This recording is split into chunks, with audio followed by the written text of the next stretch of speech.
Hi guys, this is Hirosaki. This story is all about what if Naruto had different versions of himself. A modification of the seal holding back the Kyuubi has surprising consequences. When each choice brings about a new world, what will happen when different possibilities collide? Many Naruto wreaking havoc. Before we start, kindly like and subscribe to this channel and look over the description box for the author of this amazing storyline. Welcome aboard! Chapter 4, Darker Side. Sakura, where are you going? Haruno Mobuki asked her daughter. Her little girl smiled. I'm going for a walk. You're going to stalk the Uchiha again, aren't you? Sakura's expression made her mother sigh. Sometimes, I wonder if your obsession with him isn't pathological. There must be other boys than him at the academy, no? Yeah, but they're all losers. Even the clan heirs? The Inuzuka looks cute. Mom! She whined. He is always with his dog. Akamaru is adorable, but I don't want to sleep next to him like Kiba does. I would rather date Naruto than him. Mobuki's look hardened at this admission. Sakura, you know that I don't want you near that boy. He's bad news. I know, Mom. She rolled her eyes.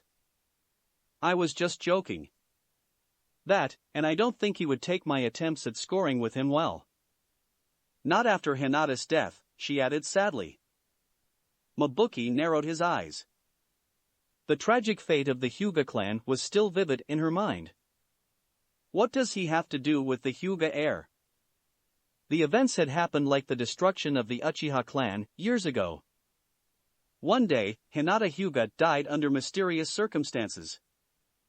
The day after her funeral, her whole family had been eradicated. In one night, men, women and children were savagely murdered by an unknown assailant. While traces of a fight and the bodies of everyone were found, the police force found itself unable to identify those responsible for the massacre. This time, the famed clan genius hadn't defected. Niji Hyuga had been assassinated next to his uncle. The terrifying event scared the whole village. Had Itachi Uchiha returned? Had a new psychopath emerged? What was the motivation of the killer? Would he strike again? And simply, how could someone wipe out the strongest clan of Konoha in one night, without leaving a single survivor behind? Even the demon couldn't do that. In fact, he was always with her, her daughter said. They were great friends. In fact, sometimes I wonder if he had a crush on her. Mobuki repressed a laugh. The demon, in love with the young Hyuga? He must have been sad. He was completely broken. He hasn't pranked anyone since her death. Mobuki didn't respond. She knew, unlike her daughter, that the demon couldn't love anyone. He couldn't feel anything but joy at the death of others. He must have faked his sadness to better hide his true nature as a remorseless, selfish and destructive creature. I see. Anyway, I hope I'm not on his team, Sakura stated. The assignments have been delayed after Hinata's sudden death, but I will probably be in Sasuke-kun's group. She smiled. Believe it. Mobuki sighed. Anyway, come back for lunch. Yes, Mom. She shouted as she left the house. Hidden in the shadows, he looked at the young girl. She was happy, and he wasn't. Kill her. Bleed her dry. Make her beg for your forgiveness. No, he was happy. He was happy. He was happy. He was happy. He was happy. He was happy. He was happy. He was happy. He was happy. He was happy. He was happy. He was happy. He was happy. He was happy. He was happy. He was happy. He was ha. No, you aren't. She has stolen your sunshine. She must die for you to feel good. No. Oh, no, no, no. The impulse was coming, he tried to repress it. He had to think about something else. Not about killing her, no. He closed his eyes and thought about his last meal, about his successful graduation, about those who had passed too. And then he thought about Hinata. They were all dead. All bleeding, these broken dolls. His senses noticed the little girl hiding behind the door. He turned his head to face her. I know you're here. She squealed. No.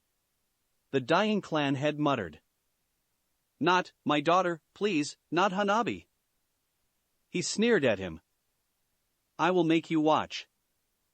You will be as helpless as I have been. His claws cut through the wooden gate. He returned to reality, now red.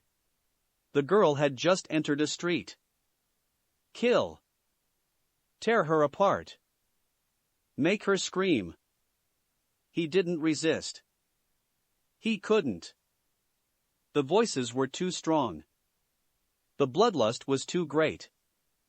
He had lost the battle against himself again. Where is she? Mabuki questioned herself. She is an hour late. Getting out of her house, the mother looked at the empty street. Sakura! Where are you? She shouted. Nobody answered her. Sakura! She yelled.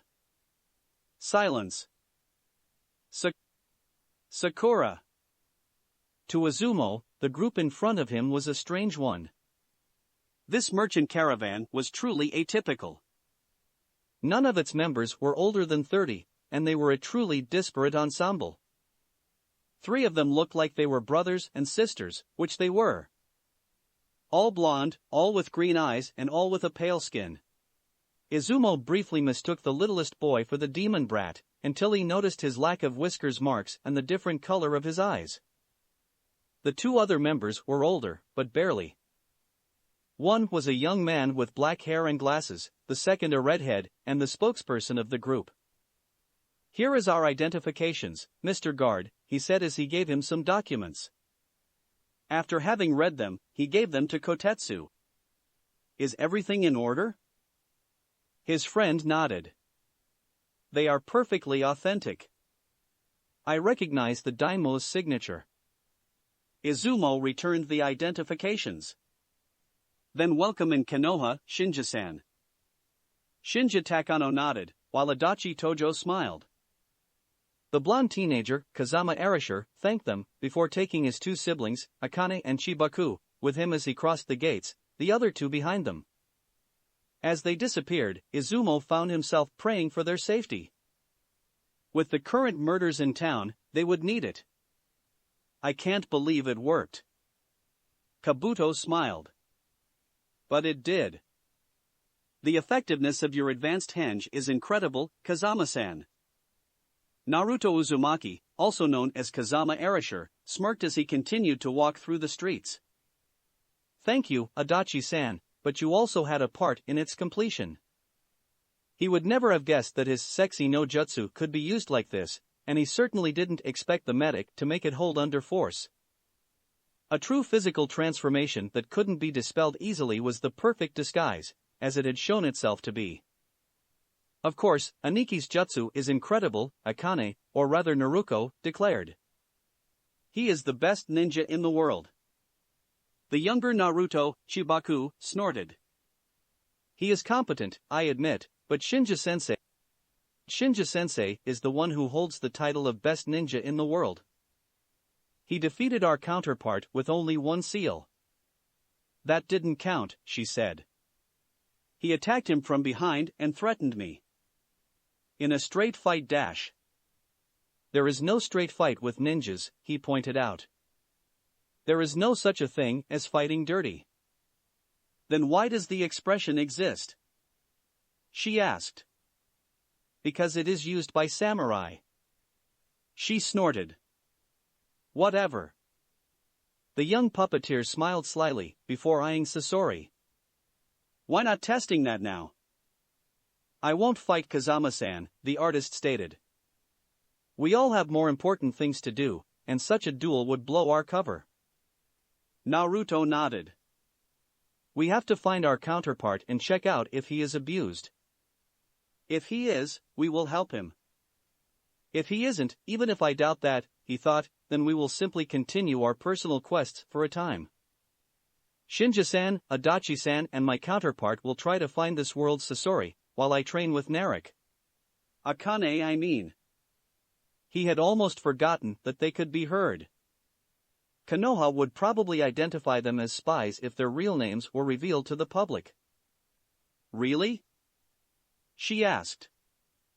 Are you going to teach me a kick-ass jutsu? The Kage Bunshin, he confirmed. One of my best techniques. Now that he didn't have to care about his actions on the long term anymore, since he could jump from one world to another, Naruto could complete his counterpart's training without attracting attention. Naru.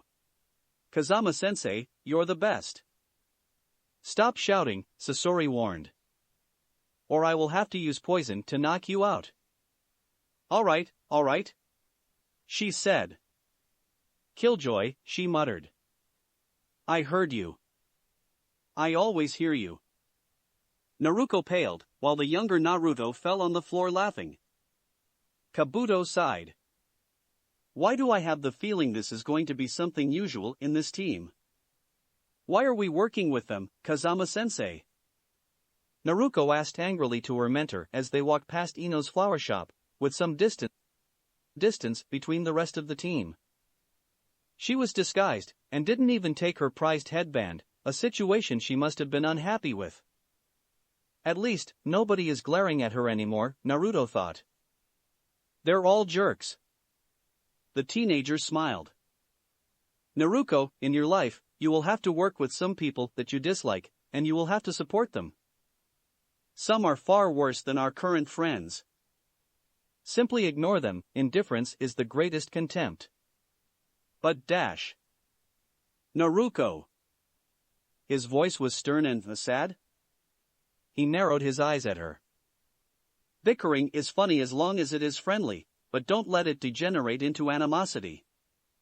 It will end badly, for you and for my counterpart. A smile formed on his face. A hollow one. I learned this lesson the hard way, believe me. Naruto eyed him uncomfortably. I understand, she said. His smile became real. I hope you do. I really hope you. He hit an immobile Kabuto, and barely avoided falling on the ground. Sorry, Ada.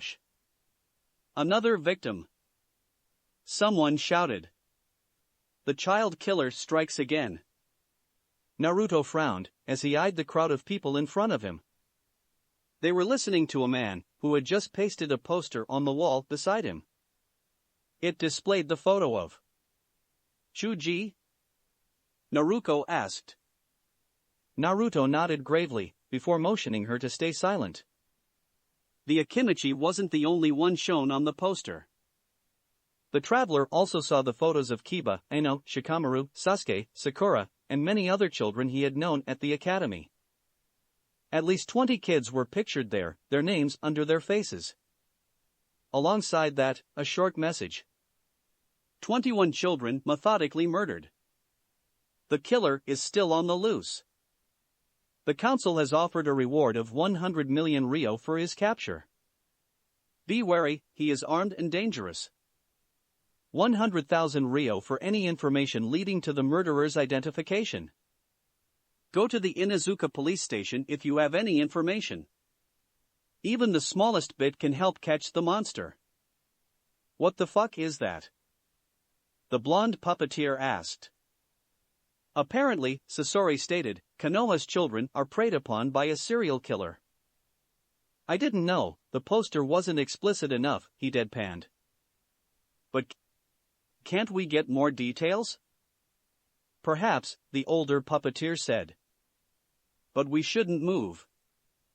With the current atmosphere, this crowd might not stay calm for long. I agree, the traveler said. Why not go to a hotel?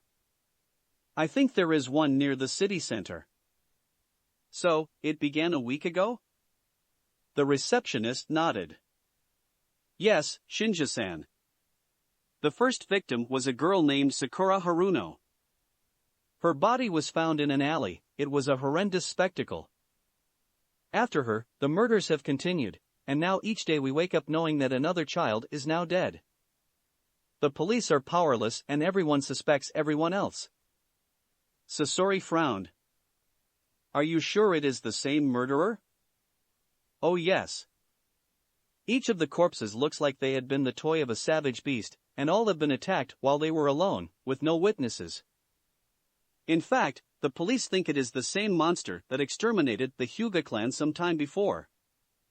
The Hyuga clan has been wiped out? Sasori's eyes widened as he heard the rest of the group gasp in horror. Down to the last child, the receptionist confirmed. In one night, everyone in their compound was killed savagely.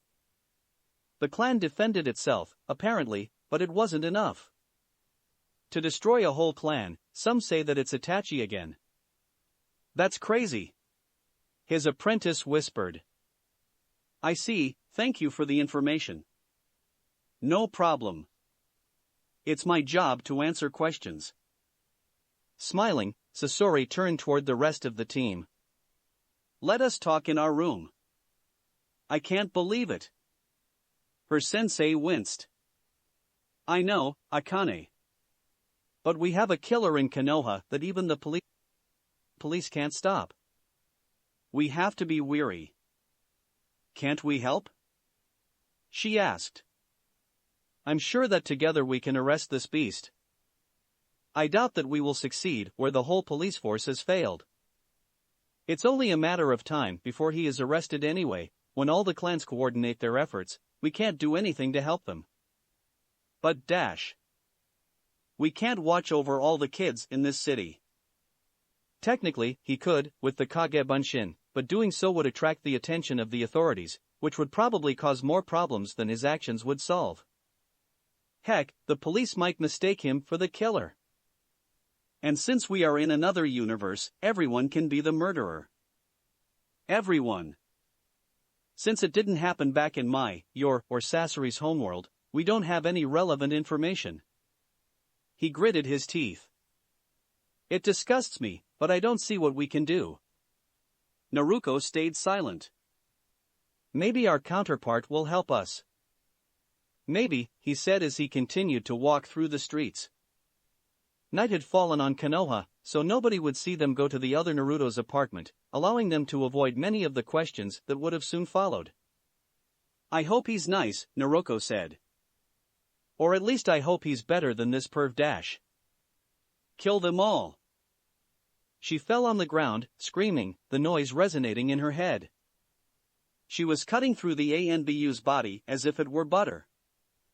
Eviscerating him, she then looked sideways at the second one, a female with the face of a cat. Out of my way, she told her. The ANBU didn't obey. A child and a man were hiding behind her, terrified. Leave. Now. The ANBU shouted as she charged Naruto. Show her our power. Despite her best effort, she obeyed the command of the voices. She tried to rip the ANBU apart with her claws, but she gracefully avoided the attack, riposting with a swing of her blade. Naruto's hard skin stopped the blade, which broke. I apologize for what I must do, she said to her. Keep your lies for another, demon. The ANBU shouted. She punched Naruto in the belly before kicking her in the head. I don't lie, she told her attacker. No, we don't. We are real. You are just a dream, and we will erase your existence from this wretched world. We will not be denied our sacrifice. No, we will not be denied, Naruto muttered. Beg and die. Scream for us. Honor our name, pitiful mortal. We are the devil. Dozens have fallen before us. You will die too. Naruto! She heard her sensei's voice, and sought him trying to make her return to reality. But then, in an instant, she was in another place.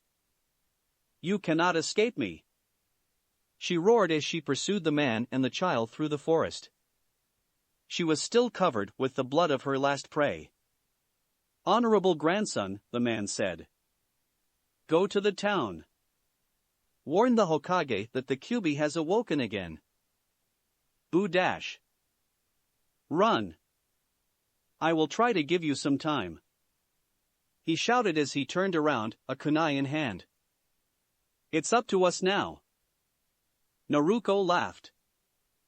I will flay you alive, and then wear your skin as my new jumpsuit. Naruto! Get up, little girl. You're not him and he isn't you. Naruto was now in her sensei's arms. His look was a horrified one. Yes, Naruto-sensei? He relaxed a bit. You just passed out.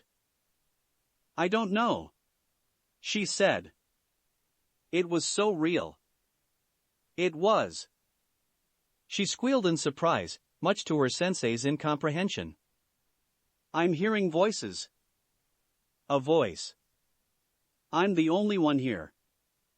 Okay, there might be one or two repressed personalities of yours around here, but I really don't want to know them, they're creepy. What the fuck are you? She asked, before noticing Naruto's expression. She blushed. Thanks, now Naruto-sensei thinks that I'm crazy. He didn't need my help to realize that. Shut up. Naruto, her sensei asked. Is it the Kyuubi?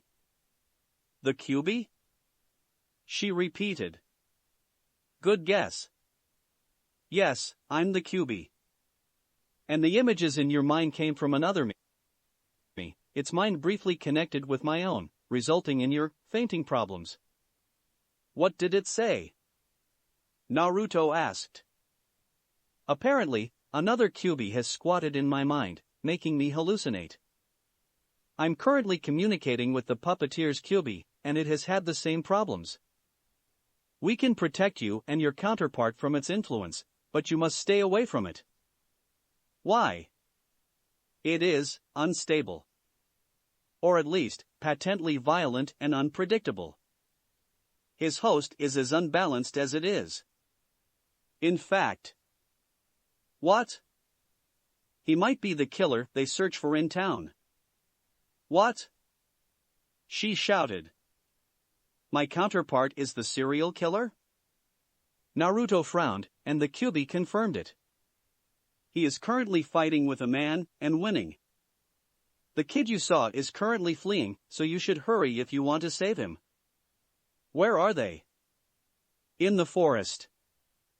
You can't miss the spot, it's right after the dismembered body of an ANBU.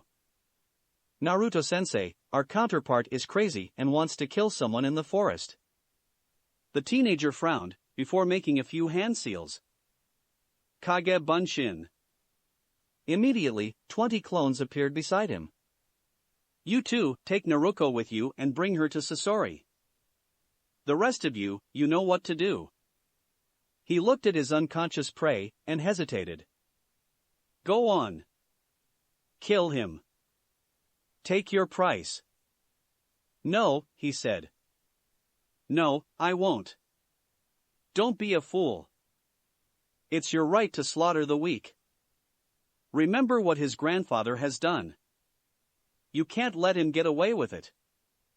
Struggling, he managed to ignore the voices. As he transformed back into his original form, he sat on the ground, beside his victim. As the voices tried to convince him to change his mind, he simply stayed silent. He had to resist. How long would it take for the Sandame's forces to find the duo before he felt compelled to kill again? The murderer was there, sitting in the shadows. The unconscious boy was lying on the ground, beside him. His orange jumpsuit was torn apart, and his stare was completely hollow.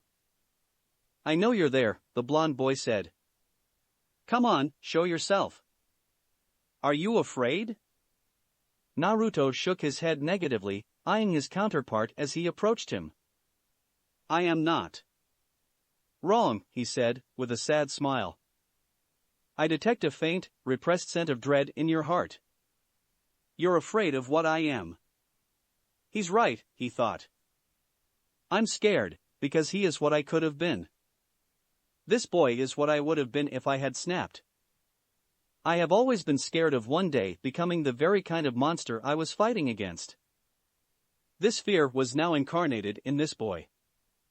And your scent is strange, the evil counterpart stated. Just like my own. Who are you exactly? Naruto stayed silent, blatantly ignoring the question. Before staring at the boy, he immediately recognized him. Konohamaru has done nothing to you. Who cares? His grandfather ruined my life. The statement was cold and harsh. His incompetence destroyed my childhood. His eyes became red for an instant. Now it's my turn to break him, just as I have broken the parents of Konoha. He locked eyes with his older, scared counterpart. The young boy's gaze was now blue. How did you guess it was me? My werfox form doesn't have a scent nor fingertips, and my pheromones can mask my captive's odors and chakra signatures, so how did you track me down? How did you guess it was I who abducted this kid?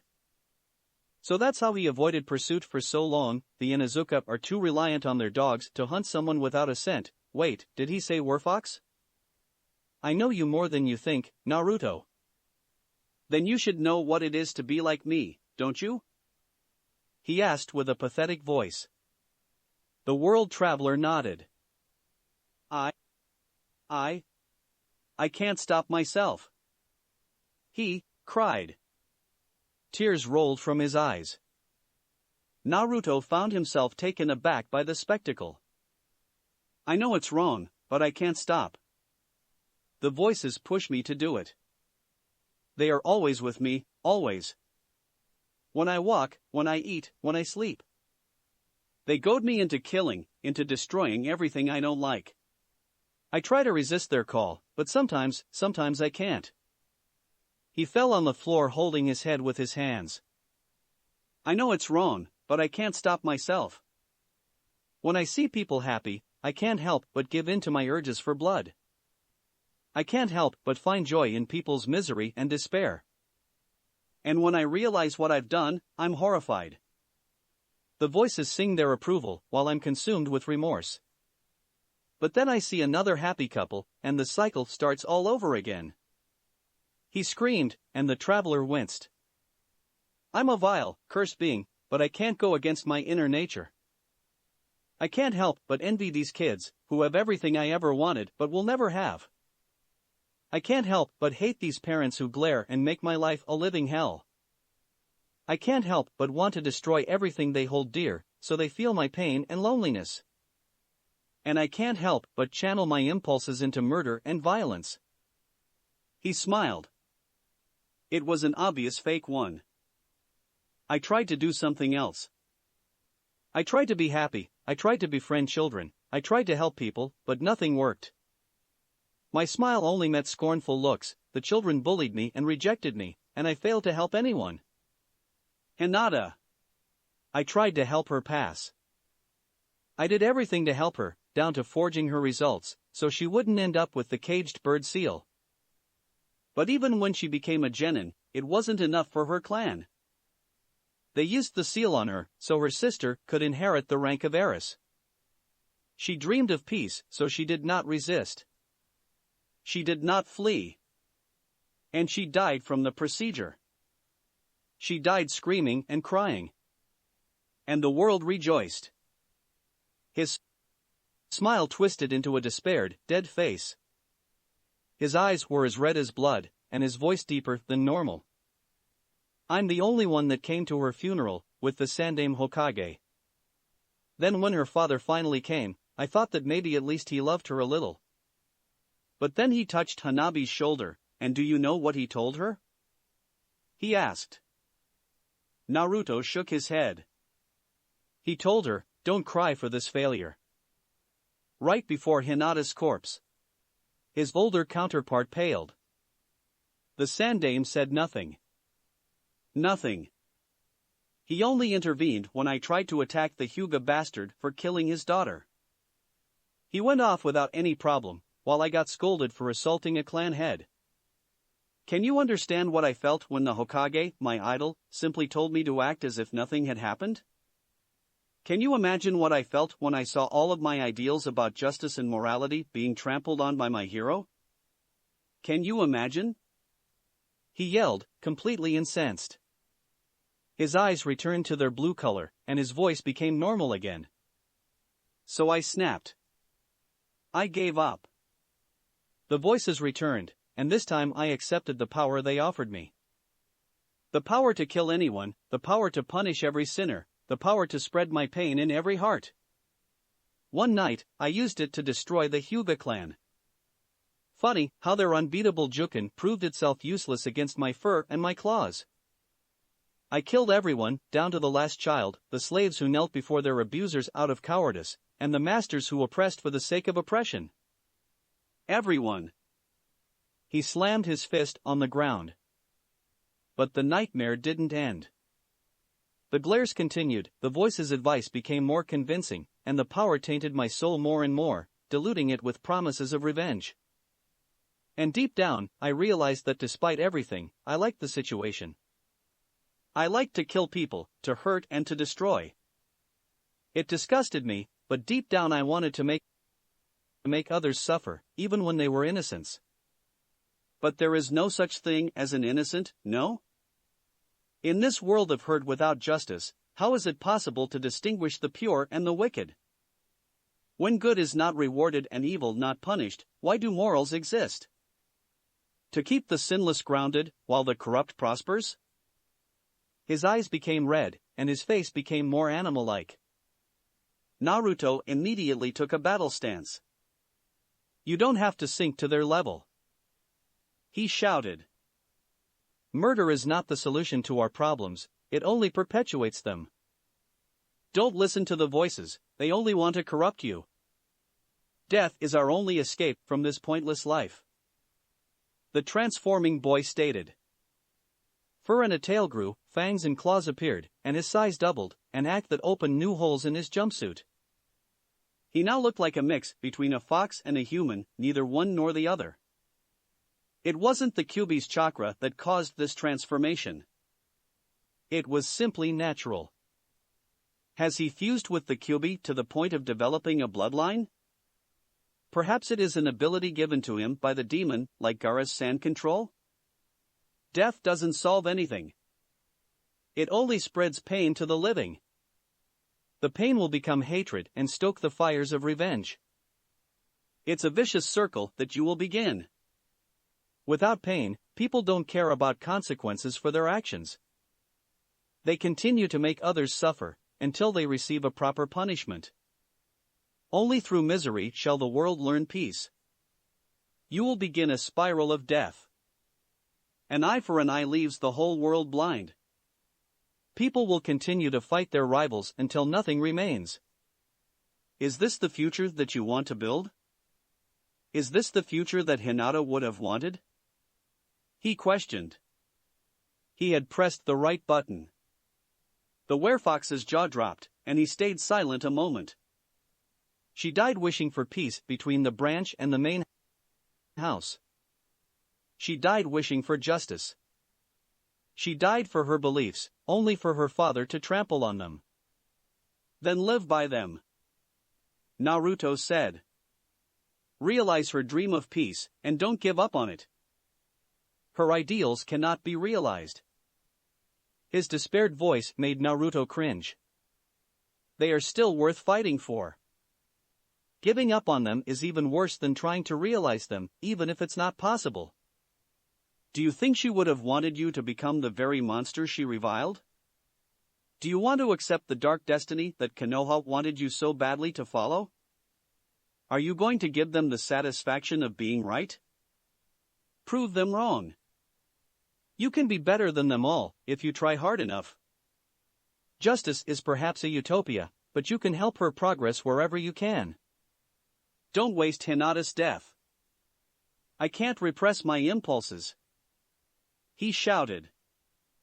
I can't help but try to hurt people. The voices are goading me into murdering them. Then hurt the wicked. If you can't help but kill people, then channel your impulses toward destroying those that deserve their fate. Killing everyone is not necessary. Hinata's father deserved his punishment, but not Hanabi. She couldn't do anything to help her sister. The children that you kill mustn't pay for the crimes of their parents. Justice won't be blind as long as you are its eyes. Eradicate the guilty but protect the innocent, that's what you can do. The werfox grabbed his head, before screaming. Naruto winced at the horrible sound. As the shriek resonated in the building, the creature changed appearance. The fox elements of anatomy disappeared, giving way to a 12-year-old child in a torn outfit. He locked eyes with his older counterpart. Who are you? An angel, who has come to show me the right way. Naruto smiled. I'm neither an angel nor a demon. I am simply. He dissipated the advanced henge, revealing his face to the amazed boy. You. Near the forest's border, Naruto and his clones, each holding a boy on their back, met the rest of the group. They seemed to be waiting for him. All frowned at the view of his sleeping counterpart. Naruto stayed emotionless. He has a problem, he stated as he placed him on the ground, his clone imitating him. He needs help. I can't believe I'm a serial killer in this world, the puppeteer Naruto muttered to himself. Kabuto knelt beside the two children, before performing a medical diagnostic. Strange, your counterpart's cellular structure is abnormal. He can transform into a werfox at will, he explained. He doesn't need the Kyuubi's chakra to do so, but it seems to increase the mental hold the bijou has over him. It allowed him to avoid capture, but... I see, Kabuto said. It does explain some things. His cells are acting strangely, as if they had a mind. Perhaps the Kyuubi is controlling them? I don't know, but he is tormented by different voices that compel him to kill. The seal should protect him from the Kyuubi's influence, Sasori stated. Take off his jumpsuit. Naruto obeyed, revealing the Yandame seal to everyone. Sasori frowned. It is perfectly normal. Wait, you said he was hearing voices? Seeing the blonde's nod, the missing Nin frowned. I don't know if I'm right, but I think he might have developed some kind of mental illness. With the Kyuubi's influence, anything is possible. It might even be a bloodline, if only we had more time. We don't, the puppeteer Naruto stated, as he observed a number of lights coming toward them. Konoha has noticed the disappearance of their leader's grandson. The Inuzuka are leading them. They must have followed Konohamaru's odor, now that the werefox's pheromones aren't masking his scent, Naruto stated. Sasori locked eyes with Kabuto. I have a plan. Naruto stayed immobile, even as several ANBU appeared on the scene. He was unfazed by the mobs coming with torches and pitchforks. Kill the demon. Chusa Akimichi ordered. Burn him. A man shouted. Execute this child killer. Sakura's mother yelled. He must die for what he did to the Hyuga clan. Finally, the Sandaime Hokage appeared, followed by two ANBU. Naruto identified one of them as Kakashi, eyeing his unconscious grandson. His eyes were radiating with fury. He stared at the unconscious killer. Naruto Uzumaki.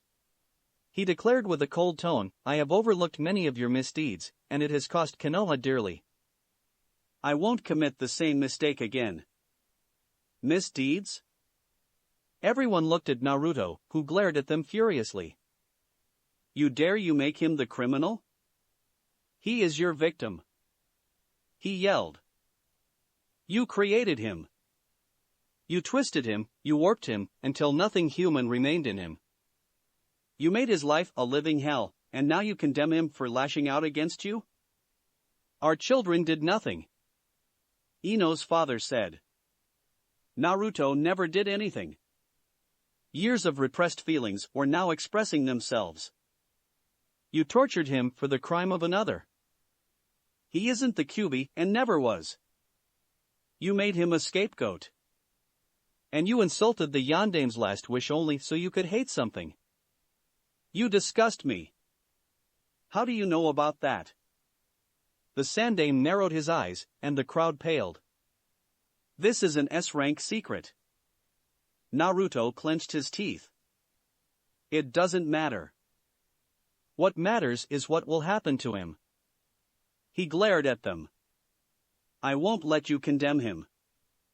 He is ill, and needs to be healed, not executed. He took the young blonde in his arms. I'm sorry to say this, but he has crossed the line, the Sandame replied. We cannot allow this murderer to live anymore. We can say the same for you, Sarutobi Dano. Sasori faced the assembled crowd. You too have blood on your hands, for not so noble reasons. The Uchiha's fate attested, the Hokage paled, and the existence of Root even more. To his credit, Sarutobi quickly corrected his expression, the mob looking at him questioningly. What's the meaning of this, Hokage-sama? Shikaku Nara asked. This man knows some of Konoha's darkest secrets, he stated. I want him to be detained and interrogated. If you do that, my agents will spill the beans to the 4 other Kages, Sasori smirked. You don't want the start of another shinobi war, do you? Think about it, Hokage Dano. The Hokage frowned. What do you want? To talk, in private, and to have Naruto spared. But we can't let him dash. Quiet. The Sandame interrupted Chuza's words. This is a very important matter. But dash.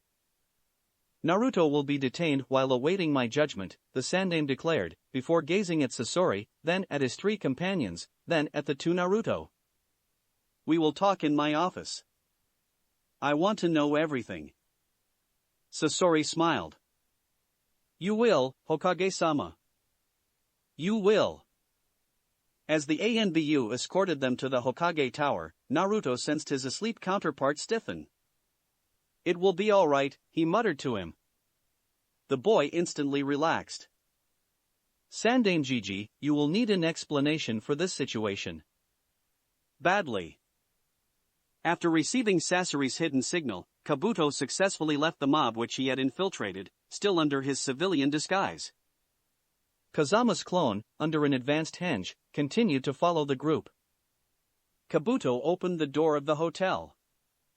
He had to prepare the group's belongings, since they would probably leave the town within the day. Running for their life, apparently. The medic noticed something strange. Nobody was there to welcome him. Kabuto looked sideways behind the counter. Perhaps he could find a note or something? He only saw the receptionist's dead body on the floor. Kabuto only had the time to widen his eyes before he sensed someone grabbing his head. Instantly, his mind blacked out as his memories were brutally extracted from his brain, killing him on the spot. Casually, Madara let the corpse of the medic fall on the floor. Processing the information gathered from his mind, the man with the Rinnegan hesitated between waiting for his other self to return and immediately destroying Konoha with a Shinra Tensei. Now that he knew that his actions didn't matter on the long term, since he could jump from one world to another, he didn't fear to attract the attention of the 5 great nations anymore. His internal debate ended when he sensed 2 people materializing behind him. Turning around, Madara stared at the duo. The first Madara who had contacted him had brought another self as reinforcement. This one was wearing his old, red Uchiha armor, had longer hair than them, and was wearing his first mask, the one covered with dark spots. He was carrying a gourd and a mirror on his back, and a strange, green jewel was encrusted in his mask. Madara nodded to his other self before shaking hands with him. Enchanted, my other self. The pleasure is all mine, myself, the alternate Madara said. What happened to the Sharingan on your left? Consumed by the Izanagi, to save myself from Hashirama's blade, Madara stated. I replaced it with the legendary Rinnegan. He pointed to his other eye with a finger. The armored Madara nodded. So you have bred a new sage of the six paths? Yes, but some idiot killed him before his gift could mature. Cursed Hanzo. At the time of his death, Nagato hadn't fully unlocked all the powers contained in this eyes, forcing him to complete the job after implanting it on himself. Worse, without a powerful figurehead, his plans to gather a powerful army while staying in the shadows had been completely ruined, and dozens of years wasted. Madara had been more or less on his own until his counterpart came to his aid. You, on the other hand, you have apparently gathered a few treasures instead. His counterpart straightened up. After my defeat at the valley, I understood that I could only believe in myself. So I have collected everything that could improve my abilities. The Sword of Totsuka, the Kusanagi, the Yata Mirror, the Magatama Jewel, the 5 artifacts of the first sage, they are all in my possession. Madara admired his other self's determination. He had never obtained any of these items in his lifetime, only seen them, and obtaining them must have been a long and arduous quest. Mastering their power must have taken a lifetime and an incredible willpower. And you, my dear twin? The armored Madara asked his last counterpart. What have you done in your world? The immortal chuckled, before revealing his arm to the duo. Both odd. 10 Sharingan were transplanted in his skin. You massacred this clan of betrayers? Madara asked, while his armored counterpart stayed silent. I am impressed. Thank you. What happened to your world's Uchiha clan? One of them went rogue and killed them all, because they were unworthy to live, Madara declared. Itachi Uchiha, I think his name was. He is a true, pure Uchiha, uncorrupted by Konoha's teachings. In this world, Itachi massacred his clan under the Hokage's order, as I had predicted it would happen, the armored Madara said. I killed this fanatic later, for stealing my revenge. At least, these backstabbers are dead in all worlds I have visited, the clan killer announced. Karma does exist, it seems. He eyed Kabuto's cadaver. What happened here? It appears, Madara said, that this world's Kyuubi Jinchuriki is far less weak than his counterparts. He has decided to take revenge on the leaf, by crippling its next generation of ninjas. Has he succeeded? His armored self asked. Unfortunately, our prey has intervened and interrupted the killing spree, much to my disappointment. The Jinchuriki has been captured, but his counterparts have decided to spare him. They are currently talking with the Sandaime Hokage. He gazed at his two twins questioningly. What do we do? They won't expect an attack so soon. The armored Madara seemed to hesitate, but the clan killer shook his head. We will wait for them to return to the hotel. We are outnumbered, and we will not have a second chance. The world traveler is our only target, the others are just potential hostages. If they want to leave, they will need their equipment. We will attack them by surprise. He stopped. It's going to be confusing during the battle if we all use Madara to call each other.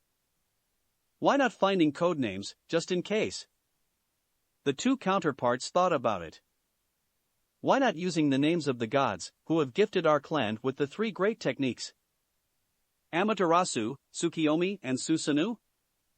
Since many of my items had, according to the legends, belonged to her, I will take the name of Amaterasu.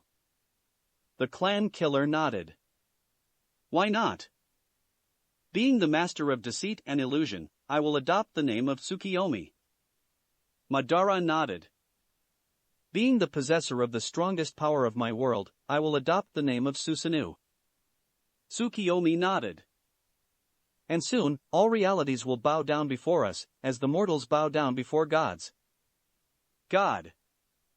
The title would suit them well. Chapter 5.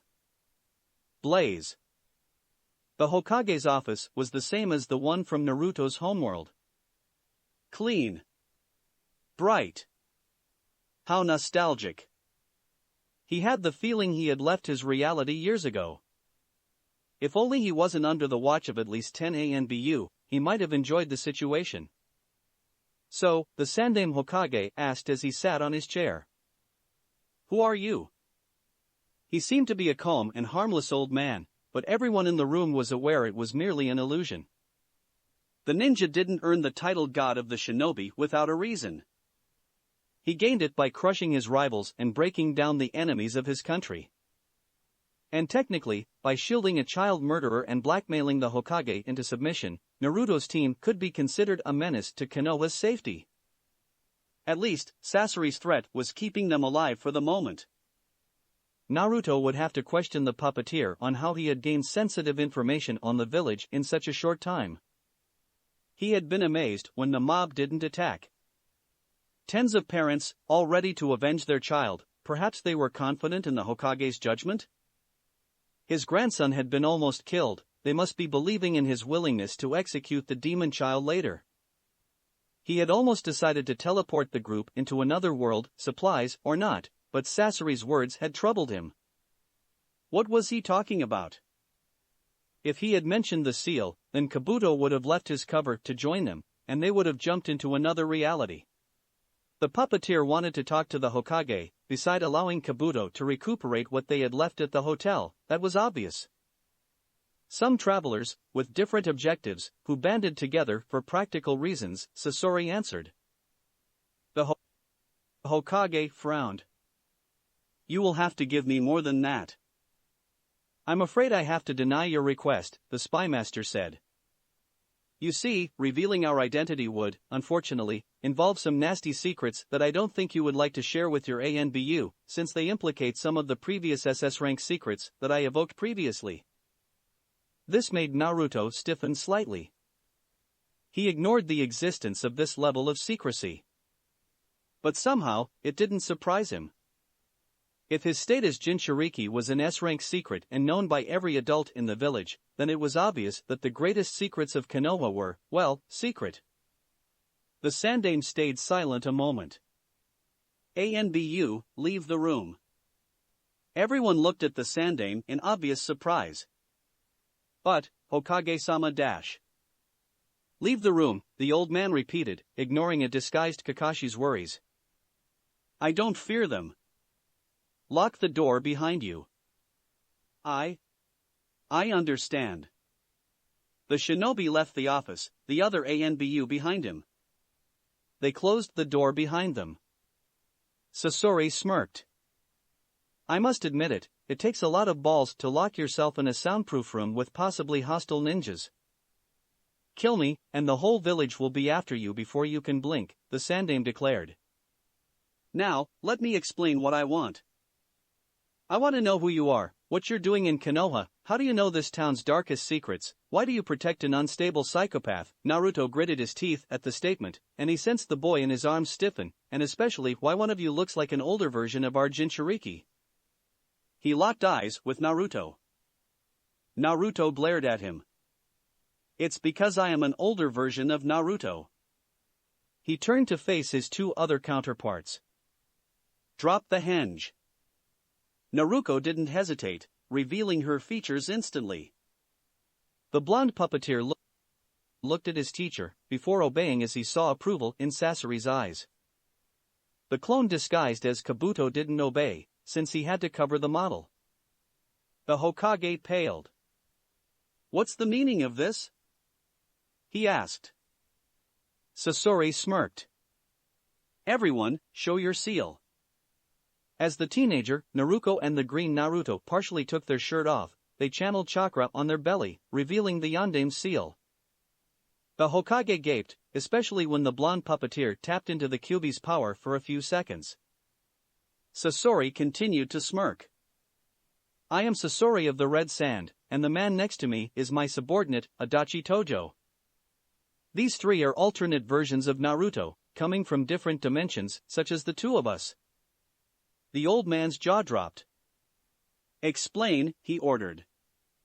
A few explanations later, the Sandai massaged his temples. This is insane, but somehow I believe you. It is impossible to duplicate a Bijuu's chakra. He stared at the group. And now I understand why you want to protect Naruto. We could have been like him, the teenager said. We can heal him. I doubt that, the Hokage said. You have seen what he is capable of. Naruto gritted his teeth. Blamed Konoha for that.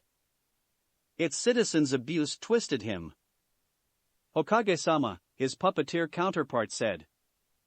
May I ask how this situation came into being?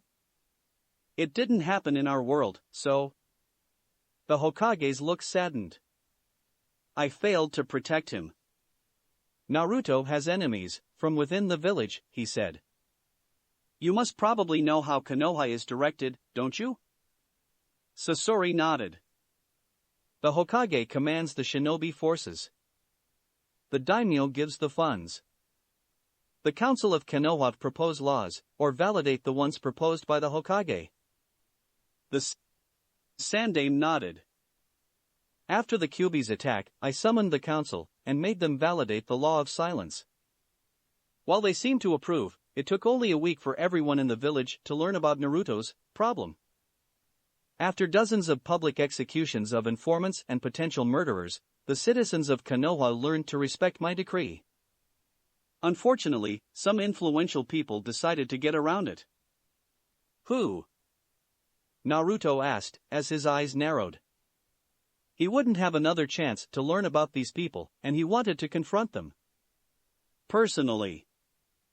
Powerful merchants, clan heads, veterans, the conspiracy is very heteroclite, and very powerful. How many are its members exactly I don't know, but they control a large part of the armed forces of the village and can affect the whole economy. The Uchiha clan was its leader, until Itachi removed them for me. Everyone except Sasori gaped. Naruto couldn't believe his ears. Itachi was working for you? He said. You wiped out the Uchiha clan? For the good of Konoha, the old man responded. Fugaku had decided to take over the village, to make it an oligarchy led by his clan. A coup would have been disastrous. It might have started a new shinobi war. I had no choice but to approve Danzo's proposition to remove them after discussions failed. So the root, a secret part of the ANBU, and Itachi, destroyed the whole clan. Even the children and the non-combatants. Naruto shouted. It couldn't be the Sandai he had known. What do you think would have happened if they had discovered what had really happened? The Hokage snarled. The revelation of our implication would have been disastrous for our image, and the children would have grown with only one thing in mind, avenging their parents. Konoha would have been threatened again. Naruto grit his teeth. Then why did you leave Sasuke alive? We needed a witness to make our cover story more believable, the Sandai said. Itachi wanted his brother to survive. When he awoke from a genjutsu-inflicted coma, he revealed to everyone that the beloved prodigy was the one, and only, responsible for the massacre. You framed your own agent? Naruto couldn't believe that the man in front of him was the person he had admired in his childhood. His idealized view of him had been shattered by the hammer of truth. It was his idea. Sarutobi closed his eyes. Itachi loved Konoha, and sacrificed his life for it.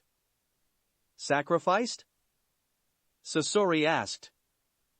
Someone murdered him for his implication in the massacre. The root has recently found his dead body in an old Uchiha fortress, his eyes plucked out of his skull. There was a note with him. Rewarded as traitors deserve. The old man opened his eyes again. Anyway, after their destruction, the conspiracy continued to exist, but this time under the Hyuga clan's command. They wanted to make the demon pay, and to refine him into the perfect weapon in the process. They wanted to make me like Gaara, and almost succeeded. And you did nothing? While they were making his life a living hell? Heck, you stopped him from killing the man responsible for his suffering. The old man sighed. I feared to weaken Konoha again. I wanted to avoid a civil war. As for Hayashi, what do you think the attempted, or actual, murder of a clan head would have caused? I would have been forced to execute him. I simply wanted to protect him. Like you protected Hinata? The blonde puppeteer snarled. The insane Naruto's body tensed. Her death was an accident. I couldn't do anything about it. I am not almighty, you know. But you're the Hokage. Naruto shouted. You could have helped us more. You could have given us a tutor, or something. You could have asked Jiraiya or Kakashi to adopt us. Naruto yelled. I did. Silence. Jiraiya and Kakashi refused to take Naruto under their wing, the old man said, with a saddened voice. I suppose it's because looking at a carbon copy of Minato was too much for them, whatever the reasons they gave me. After their refusal, I tried to have him adopted, but some accidents convinced me to give him to an orphanage under close surveillance. They kicked him out when he was 6. I gave him an apartment, and he seemed to be able to live on his own. With all the problems of ruling Konoha, he simply drifted out of my mind, until Hinata's funeral, and tonight. He sighed. I lacked strength. Yes, Naruto said harshly. Yes, you did. And we all paid the price of your weakness. The kind old man of his memories was no more. An indifferent Hokage had replaced him in his mind. I want to know the names of the conspiracy members. I'm afraid I can't do that, he said. Konoha is weaker than ever before, and I can't allow you to avenge yourself. I don't trust you. Naruto glared at the old man, leaking killing intent. The Sandaime stayed unfazed. The old man locked eyes with Sasori. How did you learn about the root and the truth behind the Uchiha massacre? If you come from another world, then events might have happened differently in your reality. Respond honestly. Your public blackmail attempt will cause me enough problems in time, and since now I know it's a load of bullshit, as there is no way you could have informed anyone in such a short time between your arrival and tonight, I want the whole truth. I have to gain something out of this or you're going to be executed. Events did happen differently, the puppeteer said, while the three Naruto glared at the old man. In my homeworld, Itachi acted alone, and truly was a madman. The source of my information is one of your advisors. The Sandaime frowned. I figured that. Only them and Danzo are aware of these two secrets. Hamura Mitokado is a mole, he declared bluntly. He has been one since before the beginning of the Third Shinobi War. Impossible, the Hokage countered. He is one of the oldest and most loyal ninja of Konoha. My own teammate. Loyalty has nothing to do with it. While he was still in Sunagakure, my counterpart had secretly installed a mind control seal on him. You probably remember the mission when he had returned alone, pretending to be the only survivor? Sarutobi paled. Is it possible? Yes. In fact, I did the same thing back in my homeworld. So when I arrived in town, I immediately went to talk to Hamura-san, if only to test if he was a spy in this world too, and he was. A handseal later, he answered all the questions I posed, including the ones en route and the Uchiha massacre. Sasori smirked. Pretty impressive, isn't it? Yes, the Sandaime said, while gritting his teeth. Pretty impressive indeed. Now everything is clear. The leaks that started the Third World War, and one thought it was Kagami. How could I have been such a fool? He locked eyes with Sasori. How can I remove the mind control seal? asked Jiraiya. I don't have the time for the procedure, the puppeteer claimed. After tonight's events, this world isn't safe for us anymore. We will leave as soon as possible.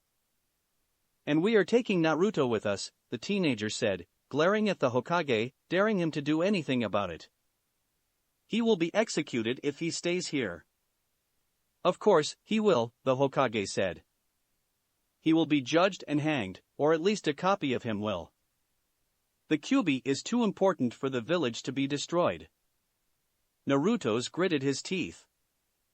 He won't be Konoha's weapon. Ever.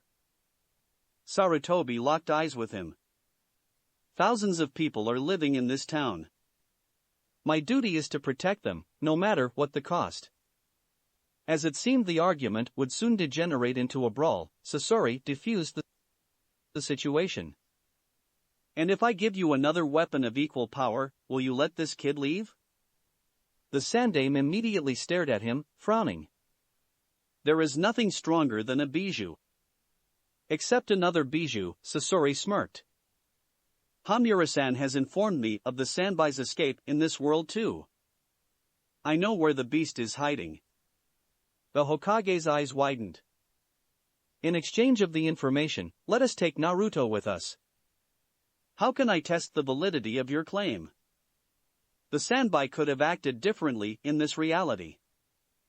If not, then this scroll will interest you. The puppeteer touched his torso. A huge scroll appeared in a puff of smoke. Sasori gave it to the aging man. Would you kindly read it?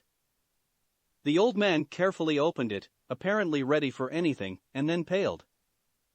This is the result of my years as spymaster. Countless data on jutsu, future plans, bijou and jinchuriki locations, spies, corrupt agents, undiscovered mines, puppet designs. I was keeping this copy of my journal just in case. Sasori smiled. With this, Konoha can stay at the top of the shinobi world for more than 3 decades. This scroll is priceless. The Sandaime appeared to think about accepting. Naruto decided to test if there was still something left of his idol in this man. Old man, he said, and the Hokage stiffened at the nickname. It isn't about the village, nor power.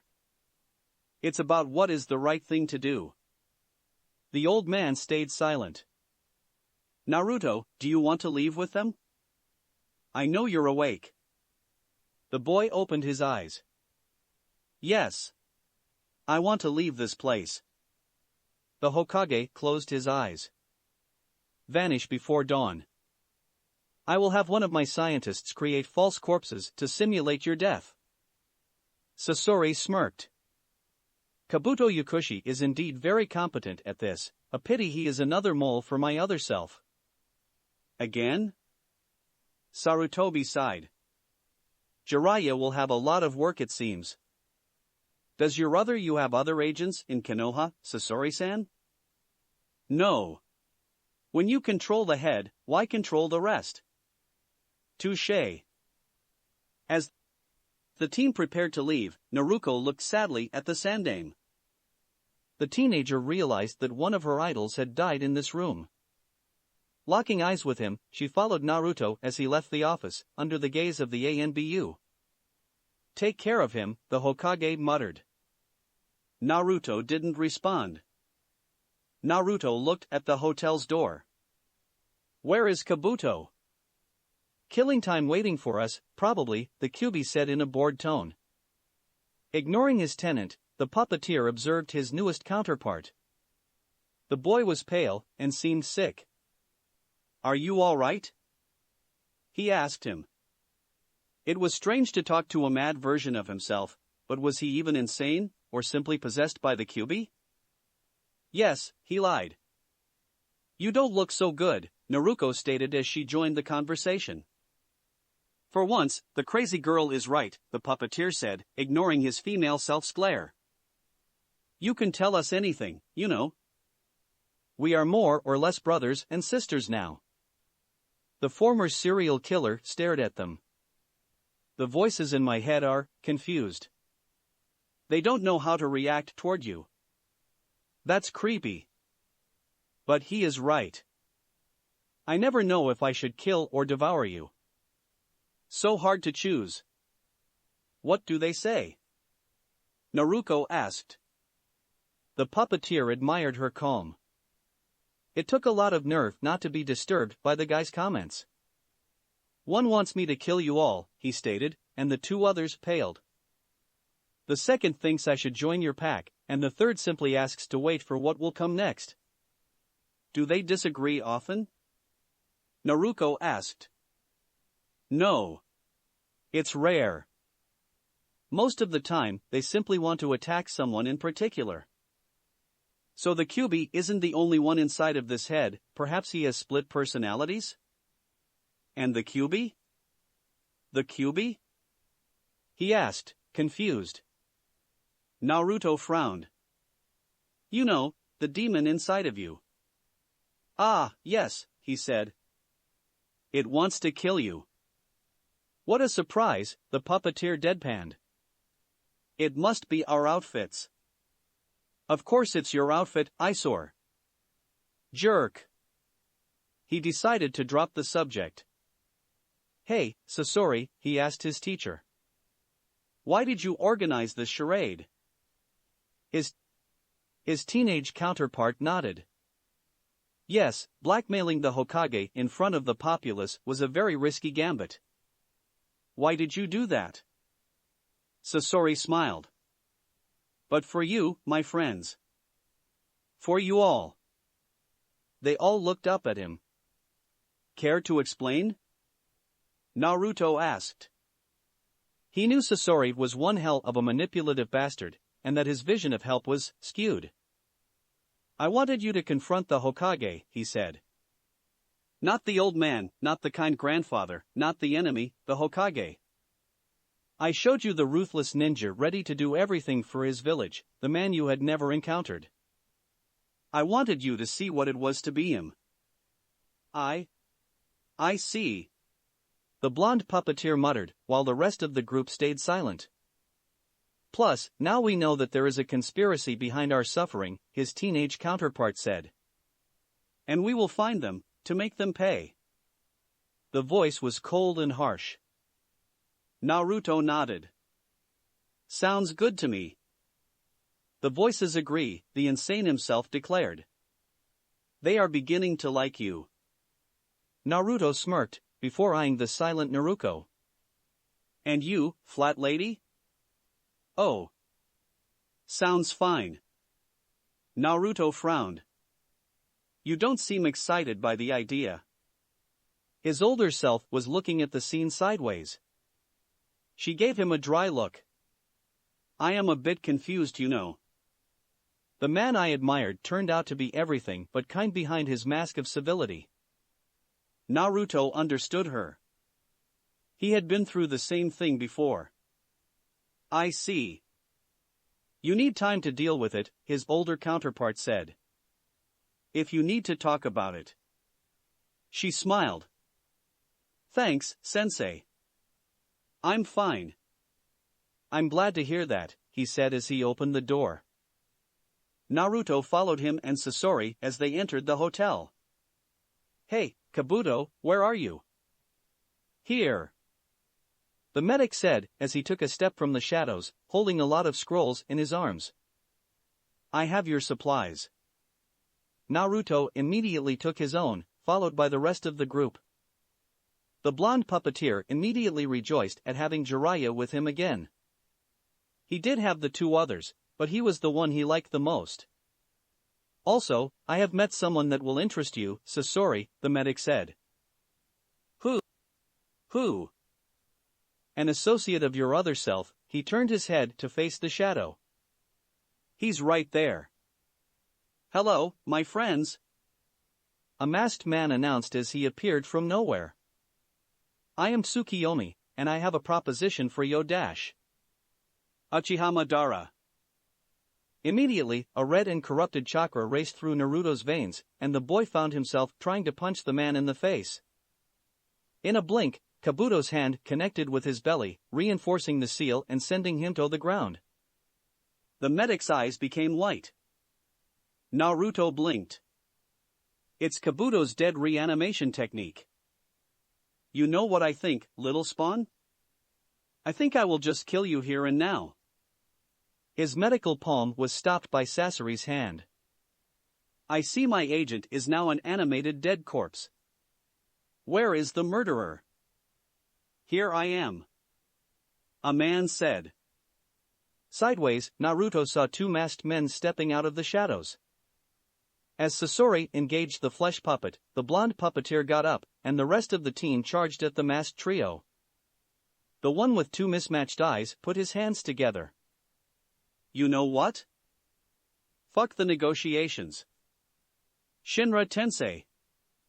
In an instant, everything went straight to hell. Sasori jumped on the side, avoiding the mind-controlled Kabuto's attempt at beheading him. Sorry, Kabuto, but I don't have any other choice. With a hand seal, Sasori activated the hidden explosive seal in his agent's forehead. He had installed it after Naruto informed him of the medic's counterpart's treachery. It was just in case. The corpse's head popped, spilling his blood and liquefied brain on the ground. Shinra Tensei. Then, an invisible force sent Sasori flying backward. He went through the door, before hitting something. His puppet body, much more resilient than flesh, resisted the shock. Landing back on his feet, the puppeteer unsealed the Sandaime Kazekage. His opponent, Tsukiyomi, got out of the hotel, his only eye, a Sharingan, eyeing Sasori's best weapon with interest. Impressive, he said. The Sandaime Kazekage was probably one of the best ninjas of his generation. It must have been a chore to kill him. Sasori didn't respond, instead analyzing his surroundings. The hotel was encircled by a purple, circular barrier, emitting a faint light. The puppeteer couldn't see anything through it. We don't have to try to kill each other, Tsukiyomi said. Our allies have panicked, but surely we can resolve the situation peacefully like civilized people, no? The Sandaime Kazekage immediately opened his mouth and breathed iron sand. I will take that as a no. The masked man sighed, before putting his hands together. I wanted to avoid unnecessary bloodshed, but if you want a fight, you will have it. Blaze release. He put two of his fingers together, with both his hands, and pointed them at Sasori. Black fire formed from them, projected at the puppeteer. A shield of metal saved the spymaster from death by burning, but then began to melt. Reacting quickly, Sasori transformed some of the sand into pikes and sent them flying at the masked man. He stopped his technique, before disappearing. Unfortunately, the black fire continued to melt his sand. Sasori separated the liquid part from the solid, before avoiding a kunai from below him. Tsukiyomi erupted from the ground, trying to punch the puppeteer, who jumped backward. Spikes of iron impaled the man, before flying through him and hitting the barrier. Sasori had seen many things in his lifetime, and fought many powerful adversaries. He had defeated the Sandaime Kazekage, he had survived a world war, he had brought down a country, and he would crush this opponent too. There were 3 secrets to win a battle: being able to adapt to any situation, knowing your adversary's tricks, and being ready to go at any length to beat him. Sasori knew how to exploit any situation, and he could fight very dirty if he wanted to. He only needed to discover how this guy's powers worked. As a rain of iron blades fell on Tsukiyomi, Sasori closely observed his movements. He didn't move, not even bothering to avoid the attack. The weapon went through him, as if he were an illusion, which he wasn't. One of the advantages of Sasori's puppet body was its total invulnerability to genjutsu. He can make his body intangible. But since he doesn't disappear within the earth, then it means that at least a part of his feet is solid. But the iron sand has been drenched in poison too. He must have been touched, perhaps he is immune to it? Moving the melting metal, Sasori spilled it on the masked man. He still didn't move, but this time his only visible eye transformed into a vortex, which absorbed the deadly liquid and made it disappear into nothingness. Cursing, Sasori opted for a different strategy, resealing the sand named Kazekage and its sand before they were consumed too. Since his puppets could be devoured, that projectiles were useless, and that his poison didn't seem to have any effect, he would have to outlast his opponent, since his techniques probably needed a lot of chakra. With a shunshin, he was suddenly at the top of the hotel. Opening one of his palms, he tried to decapitate the masked man with a high-pressure water shot. Tsukiyomi teleported to his left, a kunai in hand. Sasori's blade wings tore his robes apart, and almost shredded the masked man's arm. Unfortunately, he simply jumped backward, eyeing Sasori carefully. "I should have known, that's how you look so young." He chuckled. So, the artist has become his own masterpiece. How fitting. Sasori's response was the use of his flamethrower. Shinra Tensei. As an invisible force sent him crashing into a wall, Naruto straight upwards, he watched helplessly as his mentally ill counterpart was impaled through the belly by a Kusanagi blade. His wounds regenerated fast, but then a second sword appeared in the armored man's hand in place of the Kusanagi. Samahata. "Oh crap," Naruto said. Indeed, a voice responded. A punch hit his jaw with enough strength to shatter a rock. Blood filled his mouth as a second attack broke his nose, and a third some of his ribs. Naruto tried to defend himself, but the masked man was incredibly fast and strong. The taijutsu battle was purely one-sided, and in less than a minute, Naruto hit a wall again. But this time, he went through it. "I am disappointed," the man said in a bored voice. "I expected more talent from an Uzumaki, but it seems that your blood has weakened over time." He stood over Naruto, lying on the ground. "Or maybe Konoha has truly succeeded at crippling your abilities." "A shame." "Gloat, go on," Naruto declared. "I receive a you suck speech in all my fights, and guess what?" He smiled. "I'm still here." Immediately, the clone disguised as Kabuto tried to ram a Rasengan in the man's back. However, the masked attacker stayed unfazed, and both the jutsu and the clone went through him. With only one finger, the man dispelled the clone. His two mismatched eyes seemed to smile at Naruto's shock, even as he went through him with another Rasengan. "I am, like you, able to bend space to my will. I can't open the way to another world, but I can follow you." He turned around, locking eyes with the obviously surprised boy. "Yes, I come from another world, like you. My teammates are alternate versions of me, like your little gang of copies." Naruto paled. "Shit. Interesting, isn't it? This power." The masked man trailed off, before opening his palm. "I want to witness it." Once again, an invisible force manifested itself, pulling Naruto into the masked man direction. Creating a dozen of clones, the teenager used them to shield himself from the impact. The masked man punched through them, but missed the original, who immediately tried to kick the ninja in the face. This time, however, his opponent simply parried with his arm. Grabbing Naruto's limb, he sent him flying backward. Landing on his feet, the vessel took the Kusanagi in his hands and made it grow. The blade cut through his adversary's body, but no blood splattered on the floor. In an instant, the ninja disappeared. Sensing something behind him, Naruto quickly used a shunshin, avoiding a blow coming from behind. "You're fast to react, I give you that," the masked man said. "But if you want to face me, speed is not enough. Only power can save you from my wrath." Susanu's wrath. "You used the name of a god?" Naruto's eyes narrowed. "You're a bit arrogant, aren't you?" The man chuckled. "When I have the strength of a god and the will to match, who's to say that I'm not? I think that I'm the closest thing this world has to a deity." He put his hands together. "And I have the power to back up my claim." Immediately, a rain of kunai passed through him. Susanoo turned his head to face his new assailant. Little girl, he told Naruto, it's impolite to interrupt a duel. And useless. The genin smirked.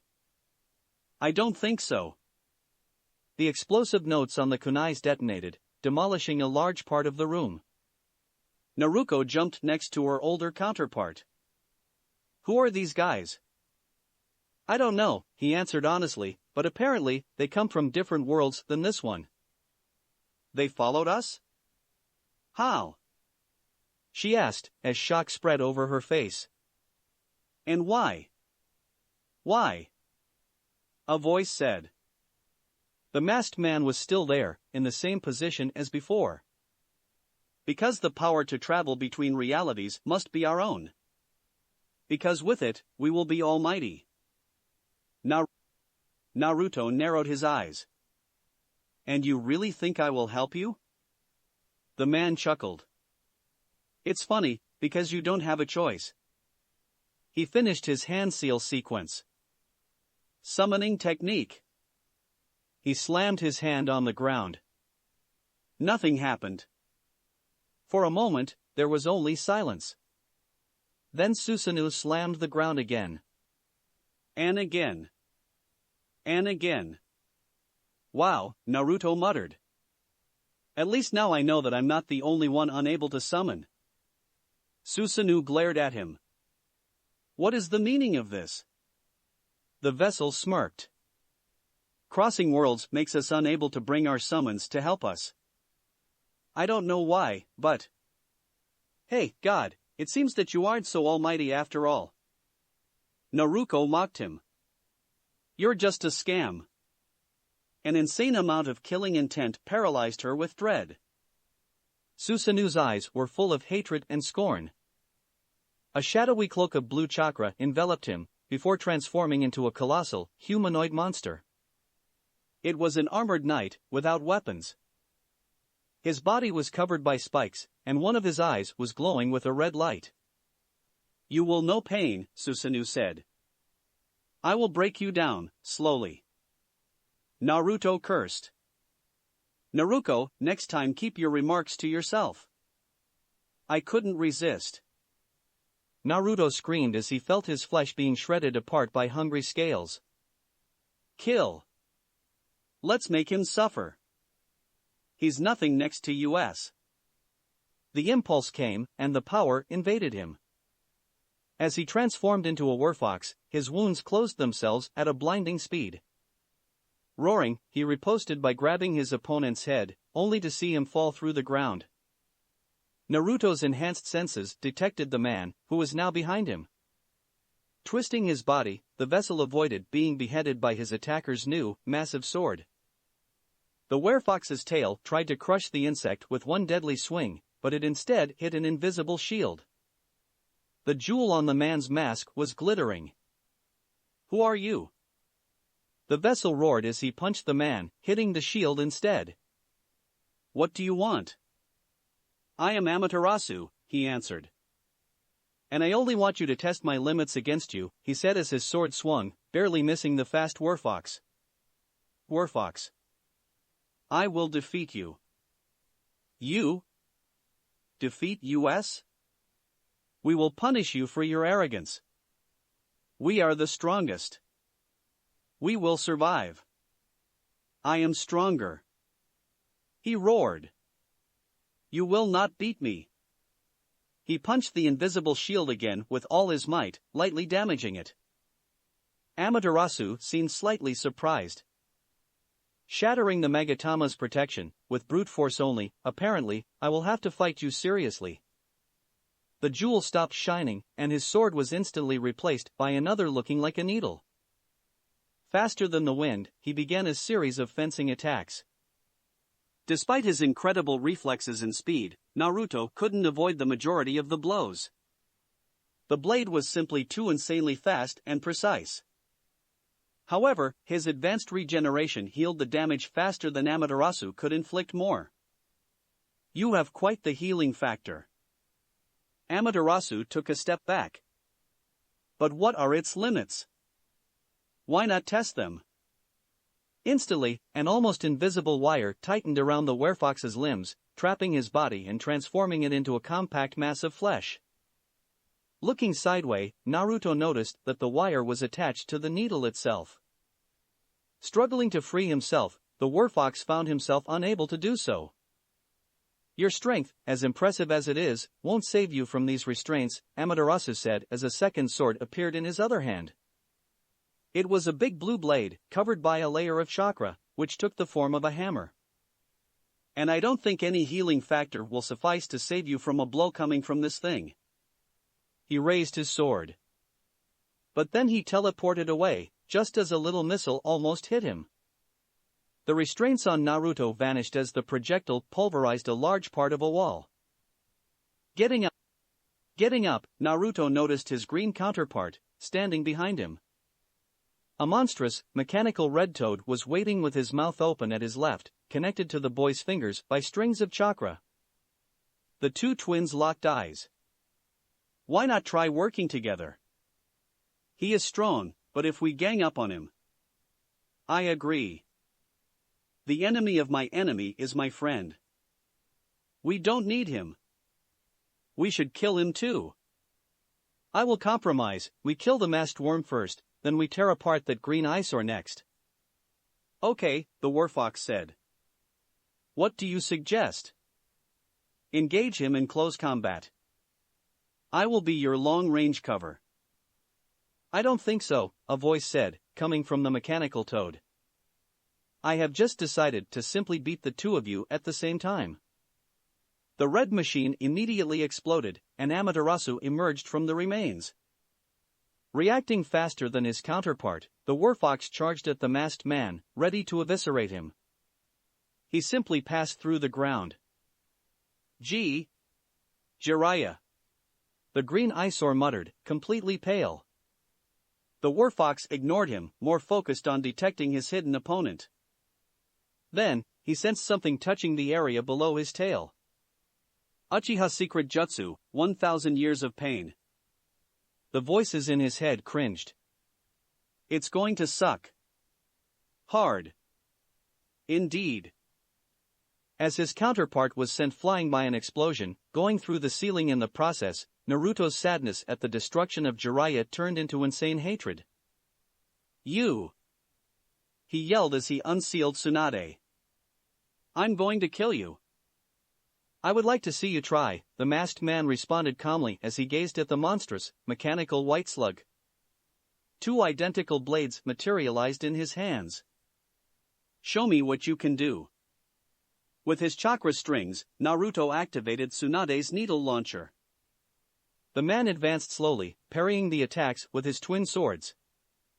They shined with lightning chakra, and then an electric arc connected them to Tsunade. Its ocular tentacles channeled the energy before dissipating it within the earth. Strange. Amaterasu said. I was targeting the puppeteer, not its toy. Naruto smirked. Tsunade was the perfect counter to ninjutsu. Its tentacles could attract the chakra of attacks and then redirect it where its master wanted. If only his opponent would approach more. It doesn't matter, the masked ninja declared, as his blades vanished. He was now carrying another weapon, a big sword covered with explosive tags. I have the means to adapt myself. Fuck! Naruto shouted as he activated Tsunade's explosive kunai launcher. How many swords do you have? Hundreds, he said as he gracefully avoided the thrown weapons. In one swing, his blade touched the puppet's left side and exploded. The machine was immediately pulverized. Unsealing Orochimaru, Naruto backed off as the purple snake skirted Amaterasu and tried to bite him in the back. The masked man vanished, and the snake circled Naruto in a protective manner. Where is he? Die, little puppeteer, a voice behind him whispered. Turning his head, Naruto could only watch helplessly as the ninja's kunai descended toward his heart. But a claw pushed the weapon away. The werfox Naruto was biting Amaterasu's shoulder, spilling white blood on him and on the floor. Bleed. You rabid animal. The masked ninja roared as Naruto's surroundings transformed. A second later, the three were falling from the sky, above the hotel's roof. He sensed Amaterasu's punch connect with his jaw, sending him flying toward the ground along with Orochimaru. To make things worse, the enraged man then threw the werfox on him. Before they could crash to the earth below, two hands grabbed them by the shirt. Orochimaru, however, landed badly. While gritting his teeth at the spectacle, Naruto stared at his savior. "Thanks, Sasori." The puppeteer stayed emotionless. "Sorry for your puppet," he said as continued to fly, his blade wings spinning at high speed. He was struggling to avoid a series of fireballs coming at him. The source? Another masked man who was apparently running on the wind. They were the prisoners of a circular purple barrier around the hotel. Amaterasu was standing on a huge fan, floating in the air. "Problem?" Naruto asked. "I can't hit him," Sasori stated. "He can turn intangible at will. My attacks are almost useless against him, so I'm trying to outlast him. It's the same deal with the second one, but apparently he can be hurt if taken by surprise." "An arrogant bastard, that's what he is," the werfox muttered. "Naruto," Sasori asked, "how many puppets do you still have in stock?" "None," he responded with anger and shame. "That guy. Amaterasu destroyed them all. I still have a dozen explosive tags on me, a flash bomb and basic stuff like kunai, but..." The redhead frowned.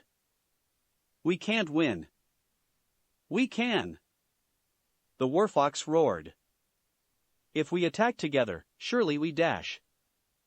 "Our abilities are useless against them," Sasori stated.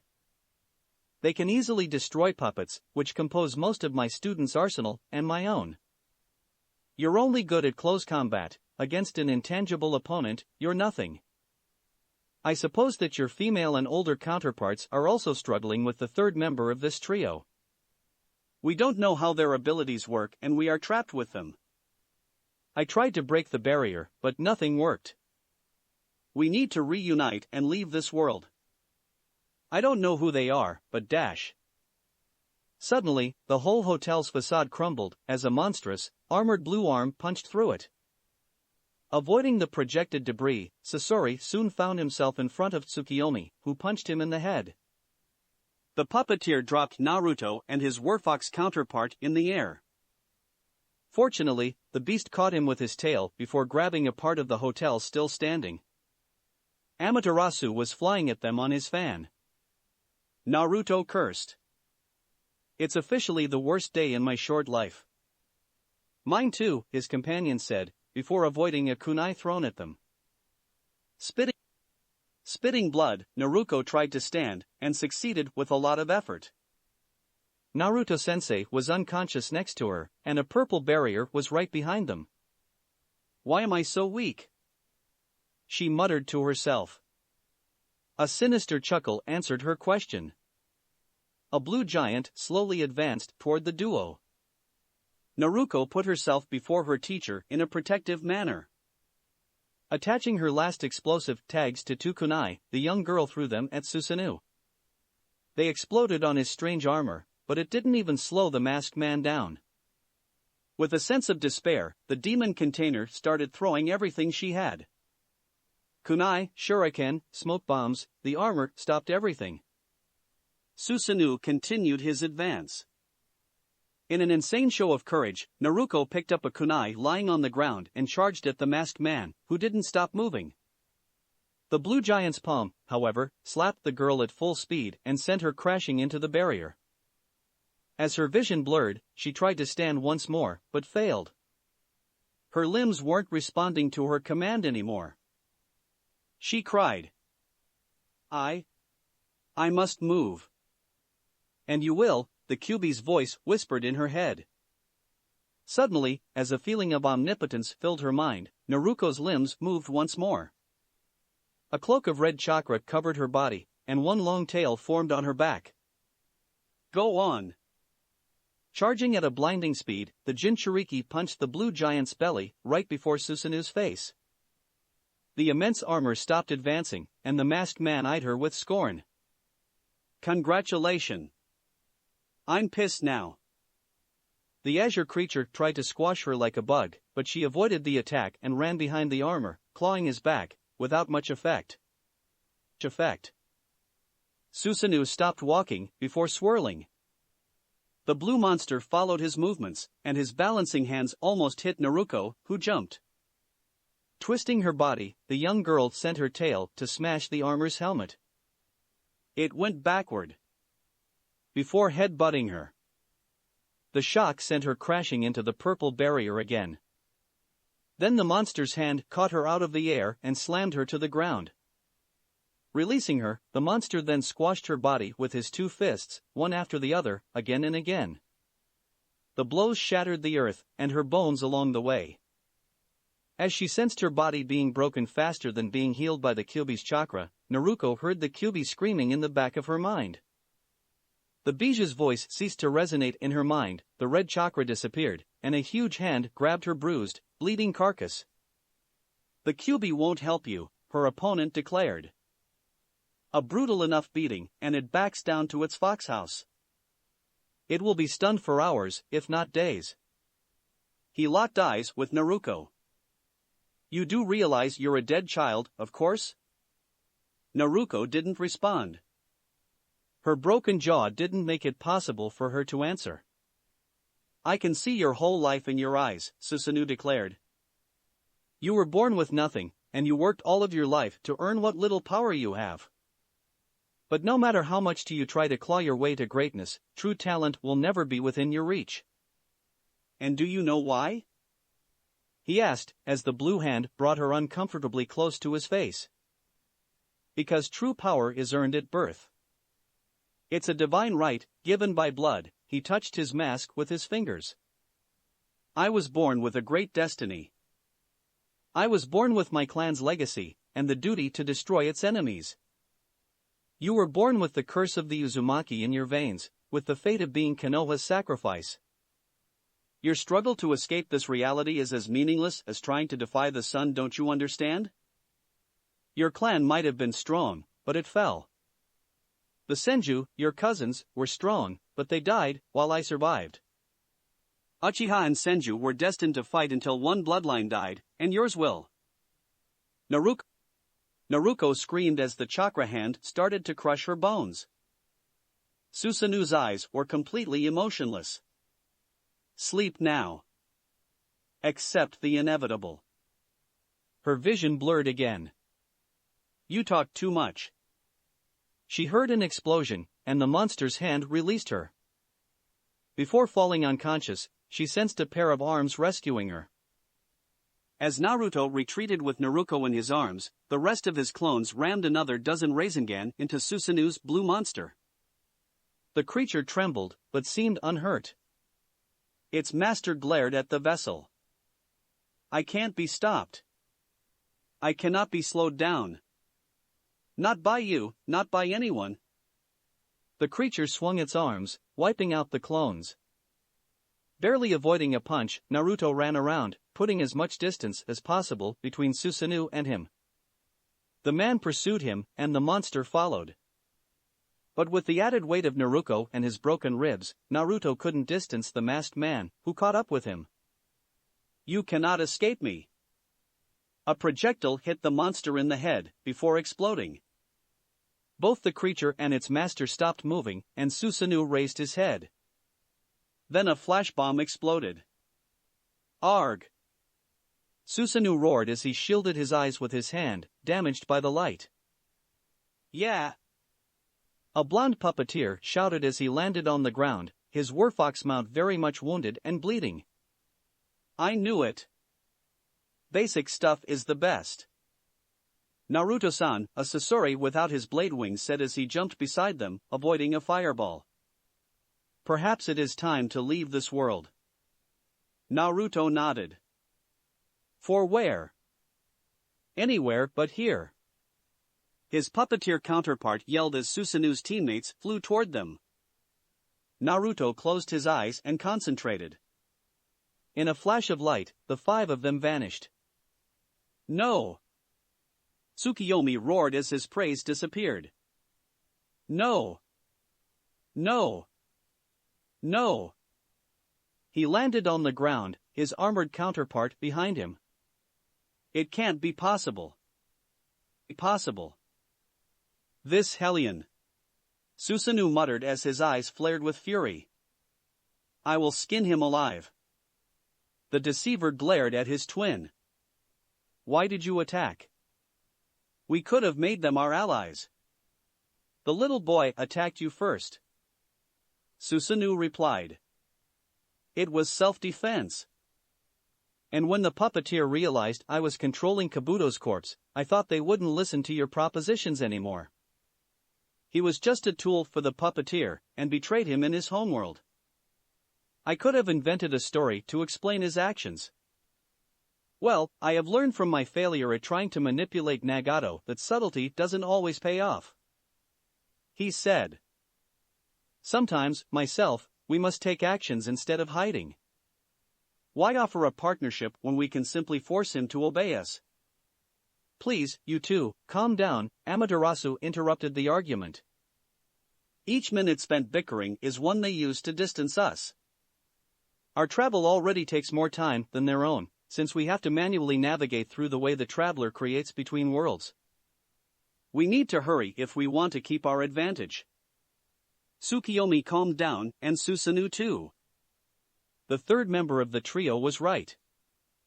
Yes, we mustn't attack each other. We don't have anything to gain by doing so. You're right, the man with the Rinnegan said. But I want you to know that I'm not your subordinate, but your associate. As long as that is clear between us, I have no problem with working alongside you. Tsukiyomi locked eyes with his other self. I guess we're going to be friends after all. On a sea covered by mist, a bruised group of ninjas were walking. They had been defeated, they had fled, and one was between life and death, in the arms of a world wanderer. They had walked on the water for hours, and now an island was in view. Do you know which isle it is? A blonde puppeteer asked his teacher.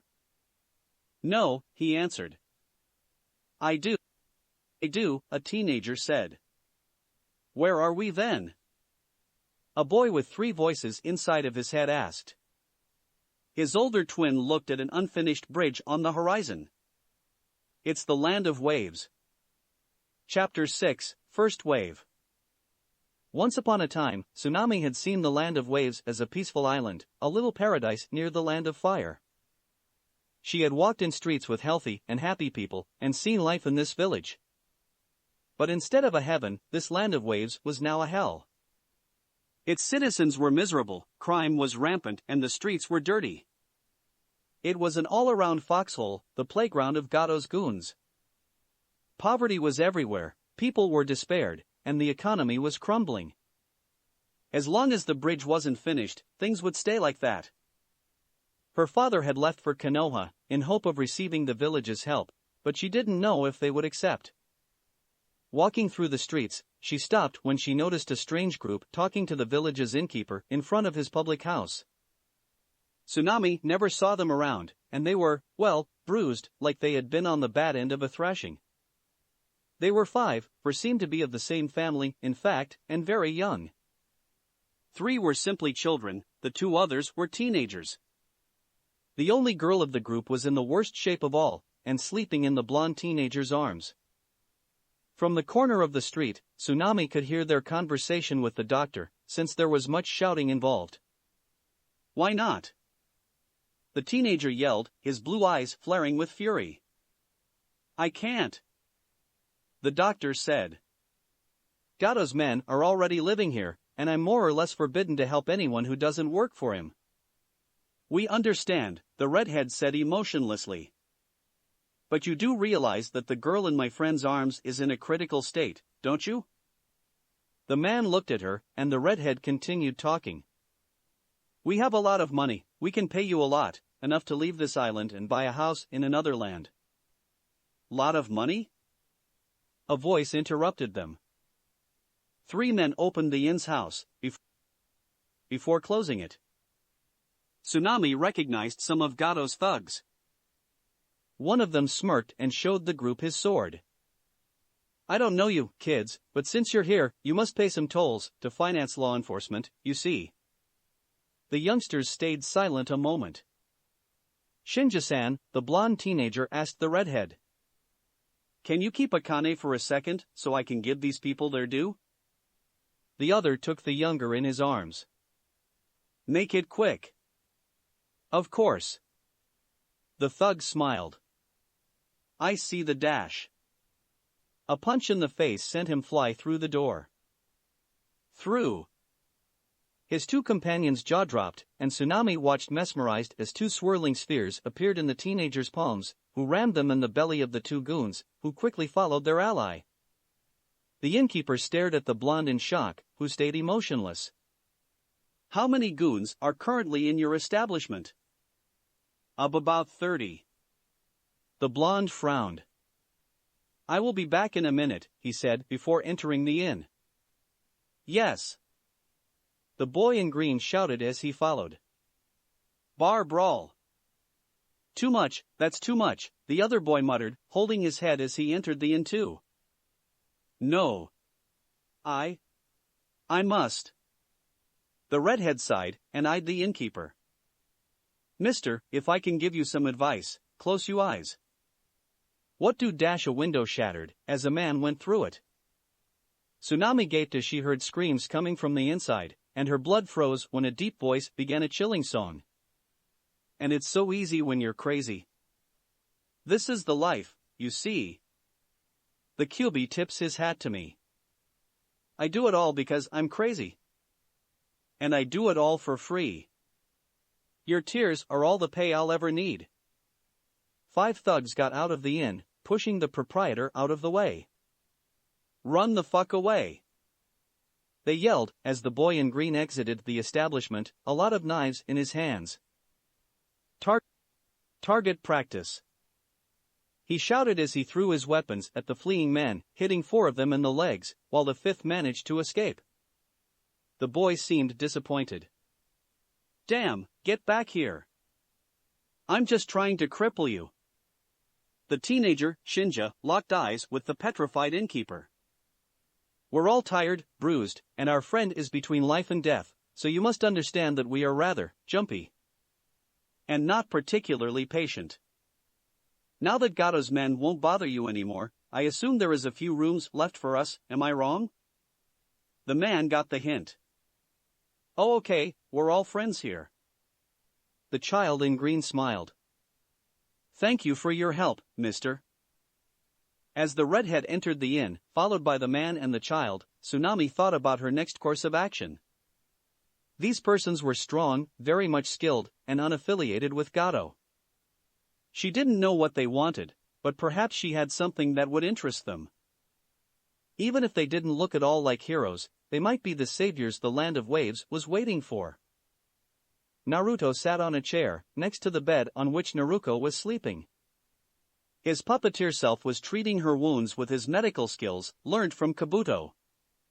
His mentally unstable counterpart, his torn orange jumpsuit covered in blood, was looking through the rooms, intact, pain, watching for any sign of potential enemies. Sasori was simply repairing his blade wings in a corner. His puppeteer self sighed. "You weren't joking when you said this place sucked," he said to his older counterpart. "It sucks hard. So much pain, in the heart of men." The werfox in human form trailed off. "We should free them from their misery." Naruto paled when he saw the boy's blue eyes becoming red and his voice deepening. The teenager left his chair and put a hand on his shoulder. "We will, by striking down the people responsible for this, but not by murdering them all." "I agree," his puppeteer self said. "After we recover from our wounds, we will teach Gato a lesson. Firstly because he's a tyrant, secondly because I have to work out my nerves on something, and thirdly because his men tried to racket us. In public." The child's features became normal again. Sorry, the voices are angry at what happened with the masked men. He massaged his temples and want to wash away their humiliation with rivers of blood. Naruto clenched his fists as he reviewed the images of Naruto's thrashing in his mind. When is she going to wake? The teenager asked his puppeteer self as he sat again. I don't know, he answered. I'm not Kabuto, and my knowledge of medical jutsu is average. Without the Kyuubi's help, she won't regain consciousness for a while, if ever. The teenager closed his eyes. I was too weak to protect her, he stated. You couldn't have done anything for her, Sasori's apprentice said. If this guy was as strong as his two teammates, then he was probably impervious to any attack you could throw at him. Don't beat yourself up over that. It doesn't change the fact that they outclass us, the teenager responded as he opened his eyes. I can't open the way to another world, but I can follow you. And they will probably come after us again. An uneasy silence filled the room.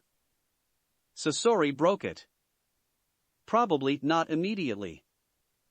If they really followed us through the different realities we have visited, then why did they attack at the hostel, in the center of Konoha? Only one of them is a match for our whole group. Two of them were enough to beat us, way before we reached Konoha, where nobody could have helped us. It's merely a supposition, but it's probable that their travel time is longer than our own. They don't have the Kyuubi's chakra to help them, so they must have arrived much later than we did. This way of thinking would explain why they didn't attack sooner, his apprentice said. But even if we have some time, we are still outmatched. I mean, I have lost all my puppets, Kabuto is dead, Naruto is in a coma, your body is damaged, I still can't contact the Kyuubi, we are all tired, bruised, and our stock of basic stuff like kunai and explosive tags is low. He sighed. If we're attacked by these guys now, we won't last more than 5 minutes. It pains me to say so, but you're right, Sasori declared. But we're on an island so small that it doesn't figure on most maps, and we arrived here by accident. It will take them days to find our exact location. We have to heal our wounds and prepare for another attack in the near future. Fortunately, there is plenty of wood around to repair myself, and I have some ideas on new puppets to use against this trio. Naruto narrowed his eyes. Does anyone have an idea on who they are exactly, or how their powers work? I know they have the Sharingan, but I don't know what that Susanu's second eye is. In fact, when the Kyuubi took over my body, his puppeteer self muttered, it roared the real name of Uchiha Madara. The fallen lord of the Uchiha? Sasori frowned. It would explain some of their abilities. The man had obtained a rare and unique version of the Sharingan through terrible deeds. Some of the powers this trio has displayed must come from it. The second eye, however, is completely new to me, a fact that disturbs me greatly. It might be a whole new bloodline. It's obvious we need to improve if we want to fight them, Naruto stated.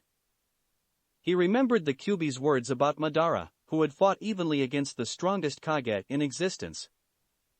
The man and his counterparts were way out of Naruto's league for the time. Sasori nodded, before eyeing his apprentice. After I repair myself and you recreate your own puppets, we will continue your lessons. You need to know how to use heavily armored machines as soon as possible. He locked eyes with Naruto. I have something that might help you develop your skills. The teenager raised his eyebrows, interested. What is it?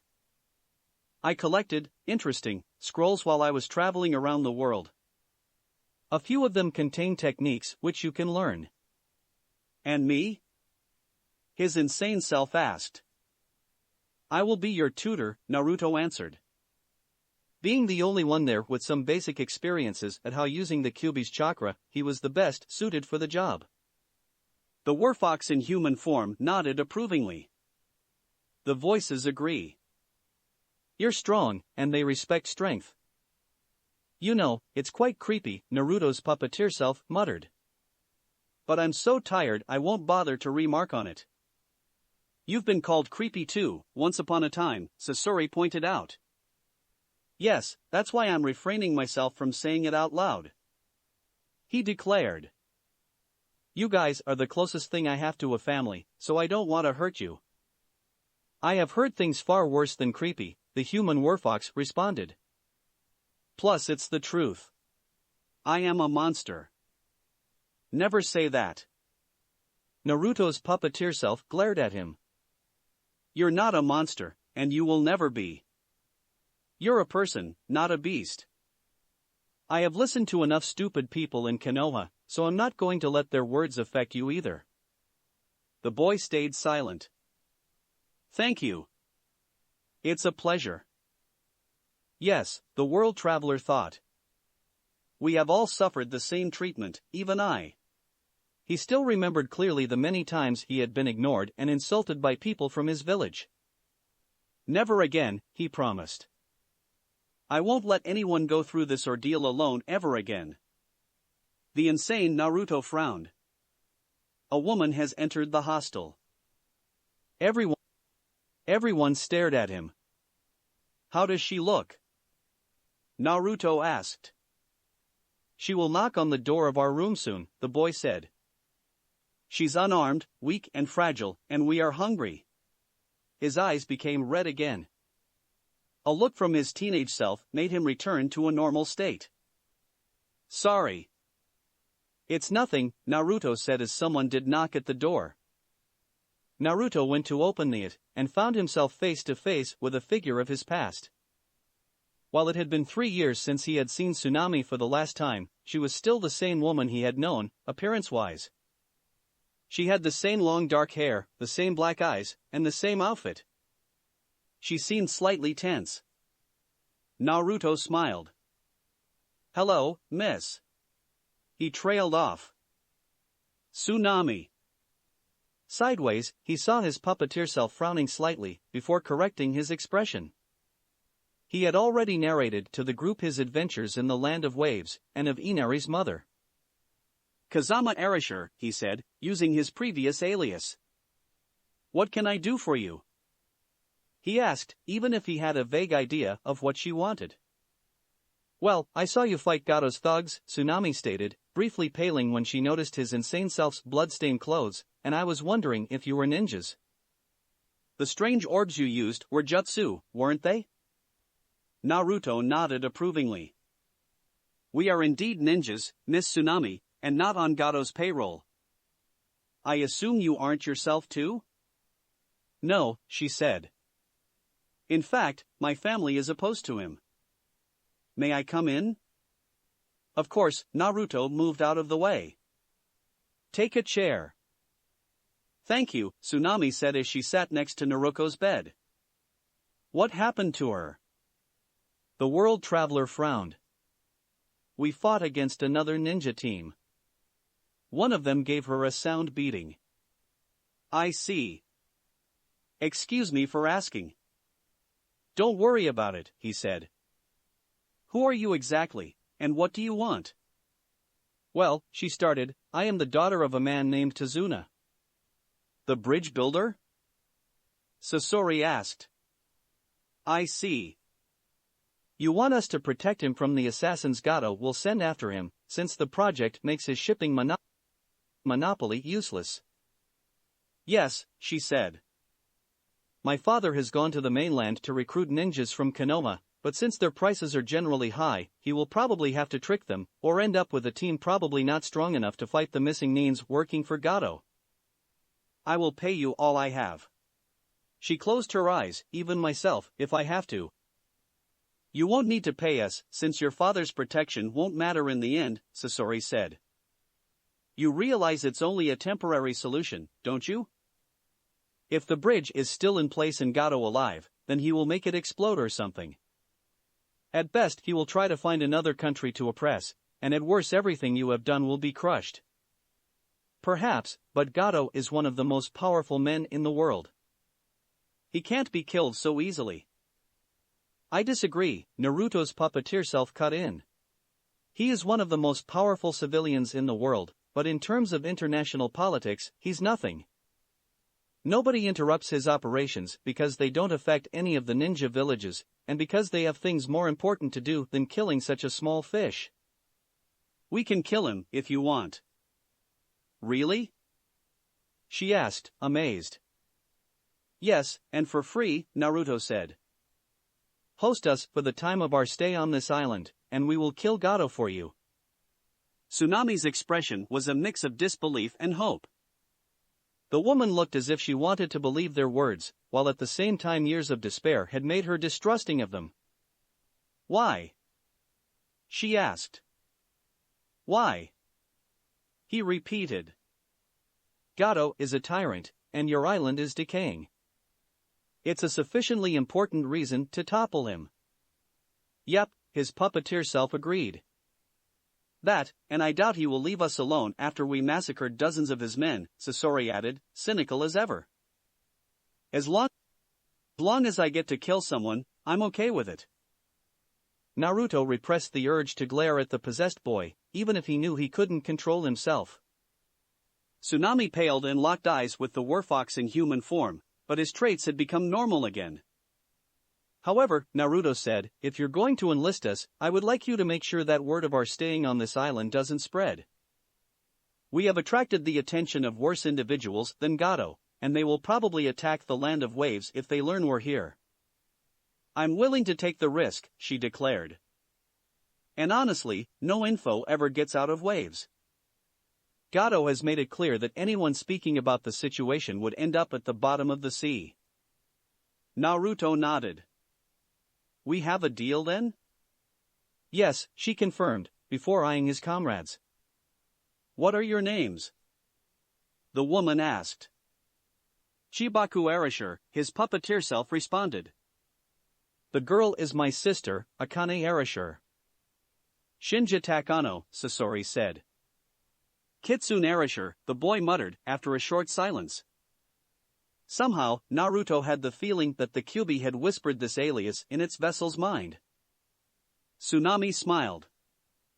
Well, welcome to the land of waves. Naruto had to admit, their host had a beautiful little house, in an idyllic setting, far away from the wretched town. It looked like Sasori's old house, back in his homeworld. The memories made him sigh. He kind of missed the old, creepy laboratory. At least, the hostess was pretty. Naruto, despite his age, was a growing man, and he could appreciate beauty when he saw it. Even if she was too old for him, Tsunami was a good-looking woman, and if her hidden looks at his teenage counterpart were of any indication, she was interested in younger men. The scene of the two in a bed formed in his mind, and he slightly blushed. Gritting his teeth, the boy in green forced himself to think about something else. Must not think like a pervert. Naruko will kill me if she learns about that. Yeah, it would be fun to watch. Naruto stopped walking a few seconds, before continuing to advance toward Tsunami's house. Kyuubi. You're back. I missed you a lot. Well, I think I will miss your absence even more. Impudent child, the creature whispered. You should treat your betters with respect, especially when you have seen how much weaker you are when I'm not here to save you. You're talking about my battle with Amaterasu? Well, I think I put up a good fight against a guy probably as strong as Sasori. Also, you're the one that got sent back to your fox house, not me. It won't happen again, I can promise you. These men will pay for defying me, and you will be the instrument of my holy revenge. Okay. Sounds good to me. You are actually accepting my help? Without distrust? Well, I will need your strength against these guys, and I too have to avenge myself, and Naruto along the way. They broke my 3 puppets and put her in a coma, and for that, they're going to pay. The Kyuubi chuckled in his mind. You know what, you will make a fine demon someday. Somehow, your compliment fills me with shame. For now, monkey. For now. Inari. Tsunami shouted. Come. We have some guests. A little boy exited the house, looking at the group with hollow eyes. He didn't say anything. Inari, don't be impolite. They're here to help your grandfather, you know. He stayed unfazed. Why bother? They are all going to die. Naruto grit his teeth. But before he could snarl at the boy, he had returned to his home faster than the wind. Tsunami sighed. Excuse my son. Some events have disturbed him recently. She's a mom? Naruto wondered. Damn, she's a babe and a mommy. How did she look when she was younger? Can you please stop with the mental images? They are disgusting. Sorry. Mustn't be a pervert, mustn't be a pervert, mustn't be a pervert. Much better. I fear the day you fall in love. I really do. Oh crap, now I'm the one creating the mental images. Thanks a lot, pervert monkey. I'm not a pervert. Pervert. He shouted, before realizing that everyone was looking at him with strange looks. He broke the awkward silence. Sorry. They continued to stare at him. Jerk. Idiot. Well, Naruto certainly needs a bed and a medical examination, he said with a cheerful smile. Why not give them to her, instead of talking? His older self frowned. Yes, of course. Kitsune, can you carry her to a bedroom? Watch her closely. He looked sideways at Naruto. Asshole. I like you too, my pet. As they entered the house, Naruto noticed Sasori taking his older self to another room. What kind of sick plan were they going to think up? What do you want to talk about, Sasori-san? Naruto asked the redhead. They were alone in a room. Strategy, the puppeteer stated. As we have discussed before, we will have to prepare for a future battle. I had thought about finding another me to help as reinforcement, but since we are on an island in the middle of nowhere, and that he can be on the other side of the continent, it's pretty much a lost cause. So we will not have any help. Perhaps we will, Naruto countered. My genin team protected Tazuna in my homeworld against the ninjas in his employ, Zabuza and his team. The former swordsman of the mist? Yes, Naruto confirmed.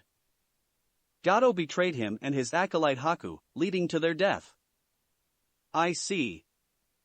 Maybe we can recruit them as additional muscle. Yes, once Gato betrays them, your team is also going to show up? If events happen the same way, then I should be in Hatake Kakashi's team, alongside Sasuke Uchiha and Sakura Haruno. Another team might replace them, but if they do come, then we could recruit your counterpart, and maybe the rest of his team, Sasori finished. Interesting. But since we're in another universe, things might take a different turn. We must be ready to fight without any help. And I have something that could help you increase your abilities. Touching his heart with his fingers, Sasori materialized something in his hands in a puff of smoke. Here are the scrolls I was talking about, the puppeteer said, as he showed Naruto a red box, before opening it. 5 scrolls were inside, each a different color and a different seal keeping them wrapped up, each taking the form of an animal. The first was blue, with a horned dragon seal. The second was red, with a bird seal. The third was white, with a tiger seal. The fourth was black, with a tortoise seal. The final one was golden, with a horned horse seal. They are beautiful, Naruto stated, as he took the blue one and opened it. However, the content was all white. He locked eyes with Sasori. Why are they blank? They are sealed, the puppeteer answered. Gather your chakra in your fingers, and touch the dragon. Obeying, Naruto watched mesmerized as ink appeared from nowhere, writing scriptures and words on the paper.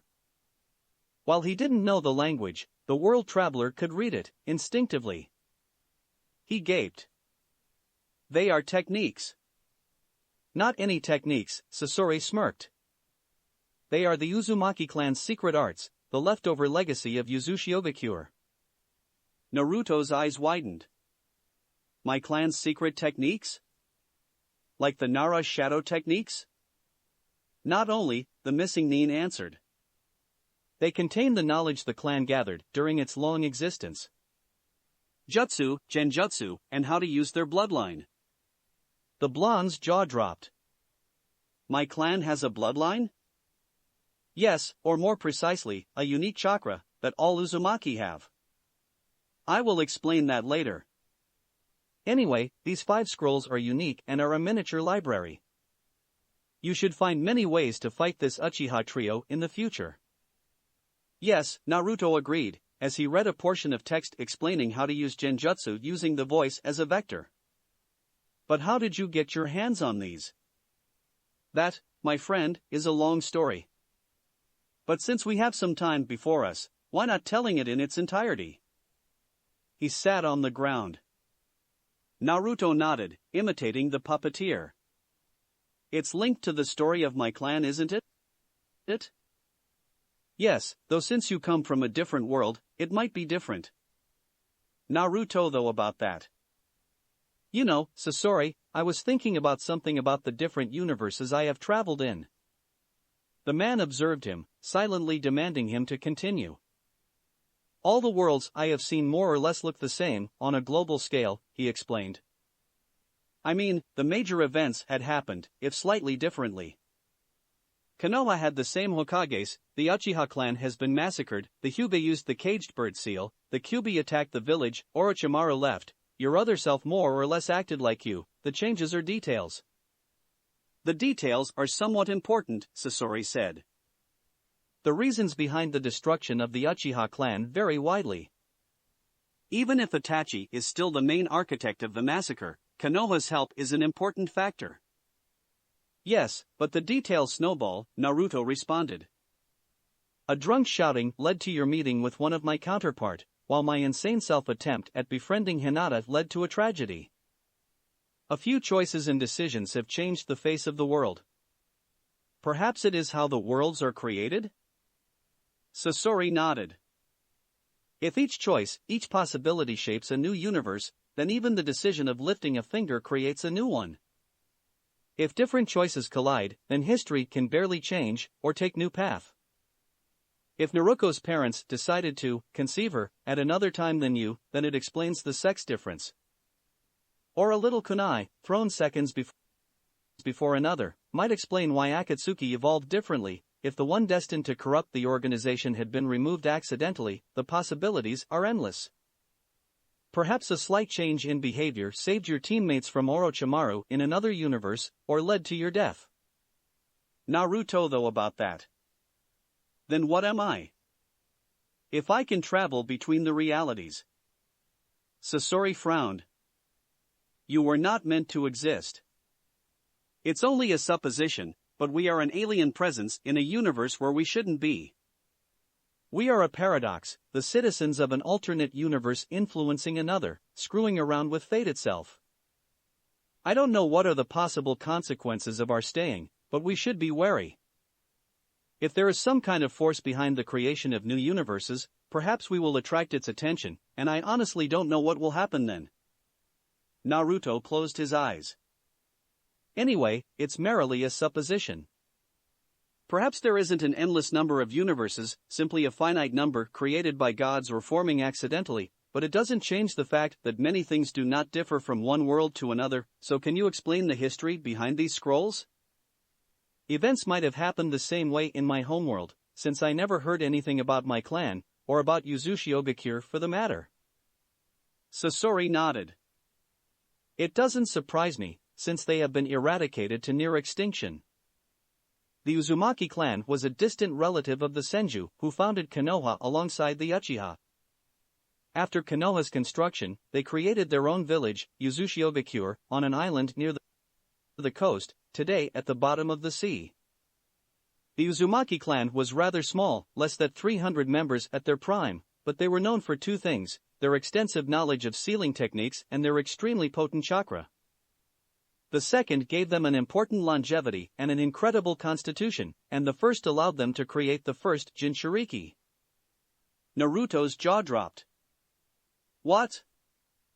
The original demon vessel was Mito Uzumaki, the Shodame's wife. She used her clan's techniques to trap the Kyuubi within herself after her husband's duel with Uchiha Madara, to prevent the use of the bijou by another traitor. After her husband's assassination, she refused to give up the knowledge of Jinchuriki creation, honoring the Shodame's last wish, but fought for Konoha when the other ninja villages banded together against it, starting the First Shinobi World War. She stayed the only Jinchuriki alive until the Second Shinobi World War. Sasori locked eyes with Naruto. You must understand that the Uzumaki had gone to great lengths to preserve their potent chakra. They practiced inbreeding, and the only marriages outside of the clan were with the Senju, who were distant relatives.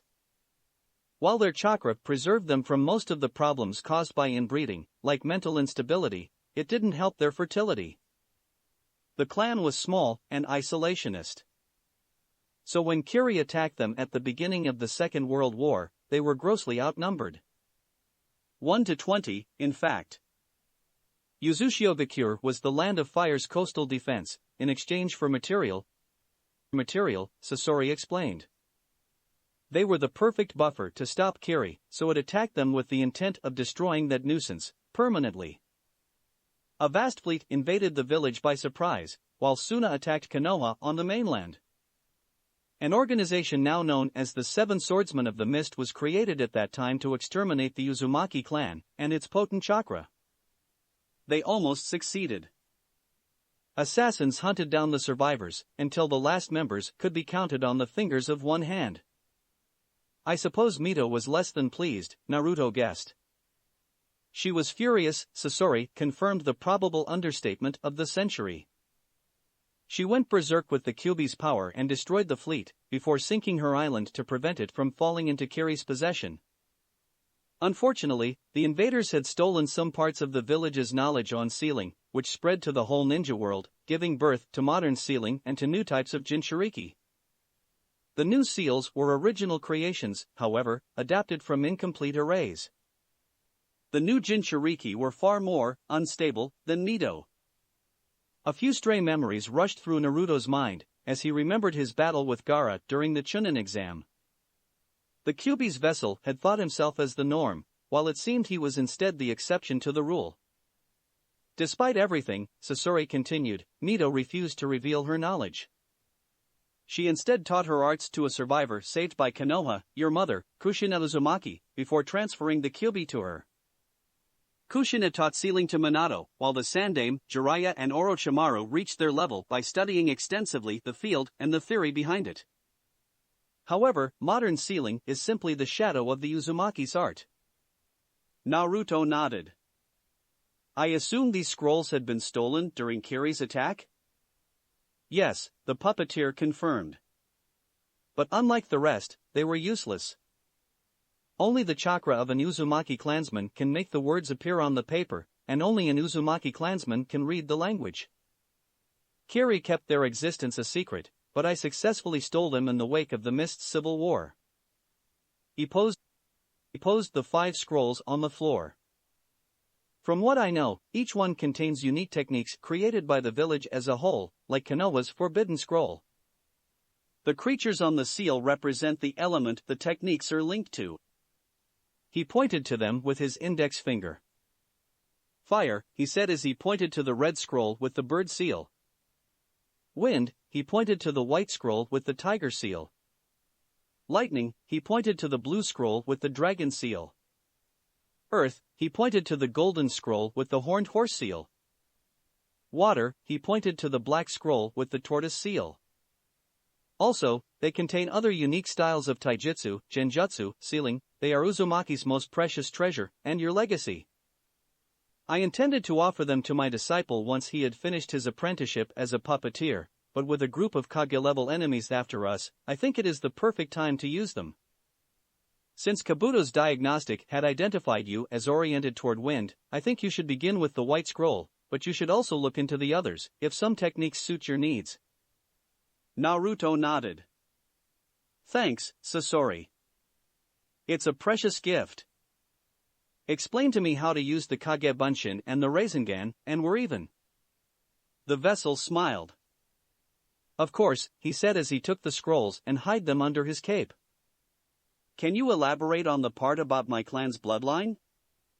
It's an exceptionally potent chakra, so potent it can be used in its natural form without hand seals or nature manipulation. You must know how normal chakra works, no? He asked rhetorically. It's the combination of physical and mental energy, he stated. Basically yes, Sasori agreed, but chakra is also a genetic trait, to a degree. Elemental affinities are transmitted through generations and affect the body slowly. Shinobi reach physical maturity faster than civilian children, and then age slower. Look at the Sandaime Hokage. A civilian of the same age would look 15 years older, even with exercise and a life devoid of excess. Look at you, you're 15 and look like a young adult. Look at the Kunoichi of Konoha, a 30-year-old woman would seem to be in her 20s. I can continue with the examples, but I assume you have understood. Naruto nodded. It effectively explained many things. Well, the Uzumaki's chakra is so potent that the normal effects are much more exceptional, and make it possible to learn all elemental affinities. Also, it gives an instinctive knowledge of shape and chakra manipulation, the reason why Yuzushiobakure was so efficient at creating powerful seals. Naruto felt like he had been struck by a lightning bolt. If he had such a knowledge, then it might explain how he had succeeded in mastering the Kage Bunshin so quickly, or how he had managed to use the Rasengan in less than 3 weeks, while it had taken more than 3 years for the Yondaime to create it. Sasori smirked. Naruto's astonishment must have shown on his face. Yes, it's probably why you're so efficient at ninjutsu. And yes, you inherited this powerful chakra, but some elements made it impossible for you to develop it properly. The teenager frowned. The Kyuubi interfered with your chakra system since your birth. It probably slowed down its maturation, and the lack of decent training probably crippled it. But now that your beast does not affect you anymore, and that you have pointers, I'm confident in your ability to develop this gift to a better extent than my own disciple. It's strange, however, Naruto said. How could I have inherited this power, if my father didn't have it? Sasori smirked. It will take some time to answer this question. Go on. Have you heard the legend of the Sage of the Six Paths? Sasori asked. Naruto nodded. He's the creator of ninjutsu. Not only. While he lived a millennium ago, the sage probably existed, Sasori stated. Kabuto's research has shown that many people with Kekkai Genkai have a common ancestor who was active in his time, if you know what I mean. The teenager's jaw dropped. The sage was a Casanova? Probably. He left dozens of children behind him, all normal people. However, when they married accidentally, or their descendants did, they gave birth to modern bloodlines. Kekkai Genkai are not a dominant trait, and only appear if the parents have a dormant or active bloodline. It explains why Tsunadeheim never showed any predilection to trees, since her father was a normal shinobi. Same deal with the Nidaime, his parents each had a dormant Kekkai Genkai, but the power stayed dormant within him. It also explains why Haku was born with the Hayatan. Her father must have had a dormant bloodline, the bastard was the very thing he hated. How ironic. You imply that my father was a descendant of the sage? I don't imply anything, I affirm it. The Yondaime had a dormant bloodline, which made you inherit your mother's chakra, like your other selves. It generally happens like that. A dominant bloodline is expressed, while the other stays dormant. There are cases where a child is born with multiple bloodlines, when both are dominants, but they are rare and avoided. Why? He asked. It would be a formidable asset. People with multiple Kekkai Genkai tend to be insane. There are some sane ones, but they are the exceptions to the rule. Mentally unstable ninjas with multiple bloodlines have caused many tragedies in the past. One, in fact, tried to exterminate anyone without a bloodline during the clan era, Sasori stated. As a result, most of the children showing more than one ability are killed at birth, and those who survive are heavily discriminated against, like a Jinchuriki. Generally, they have the same problems as them, they crack under the pressure one day. Some successfully triumph over prejudice, like the Godei Mizukage, born with 2 gifts, but most end up as missing knees or as monsters. I see. Naruto said. The guy that thrashed Naruto, Susanoo, has 2 bloodlines. If his god complex is of any indication, he's an example of this category. Maybe. Or he is sane, but just has an ego bigger than the Hokage monument. Probably the second possibility, Sasori deadpanned. The teenager smiled. I have one last question. Do you know what happened to my parents' belongings? I mean, a Hokage and a master of sealing must have left something behind for their child, no? Officially, the Yondaime died without an heir, Sasori explained. It was to protect you, of course. The Yondaime had many enemies, and if they could, they would have probably tried to take revenge against him through his living legacy. His possessions were nationalized by the village. About Kushina, well, you used her apartment, and the rest of her belongings had been stolen by various people, in case she had hidden anything about sealing in them. Naruto frowned. I see, I think that our quest through the universes is perhaps my chance at recreating the Uzumaki clan, or at finding possible relatives. Sasori smirked. Maybe, one day, we will arrive in a world where Uzushiogakure is still standing. It's a good thing to think beyond jumping through universes with only one goal in mind. Your power can lead you to discover many things. Beside evading the men after us and killing Gato, I assume that you have other objectives in mind? The vessel nodded. I have to return to my homeworld, and see if my friends are all right. I want to discover the names of the men behind the conspiracy the Sandaime was talking about. One of my counterparts needs help to heal from his madness, Naruto has to be sheltered, and Kabuto has to be avenged. Believe me, Sasori, I have a lot of goals beyond helping my other selves. In Uzushiogakures' case, since I still don't know in what universe I'm jumping into, it might take some time before we find it. Some practice may help you improve your power. This trio has already proven they can affect space, so you must be dash. The door suddenly opened, interrupting Sasori. The duo turned to face Naruto's werefox self. Hurry up! Naruko-chan has a problem. The two immediately rose up and followed the child through the house, before reaching Naruko's bedroom. A blonde puppeteer was practicing medical jutsu on her. He looked sideways at them. Her heartbeat is slowing down. I'm trying to stabilize it, but... Naruto! Naruto reached out to her and took her hand in his own. Please don't die. They were all gazing at her with fearful stares. We're all waiting for you to wake up.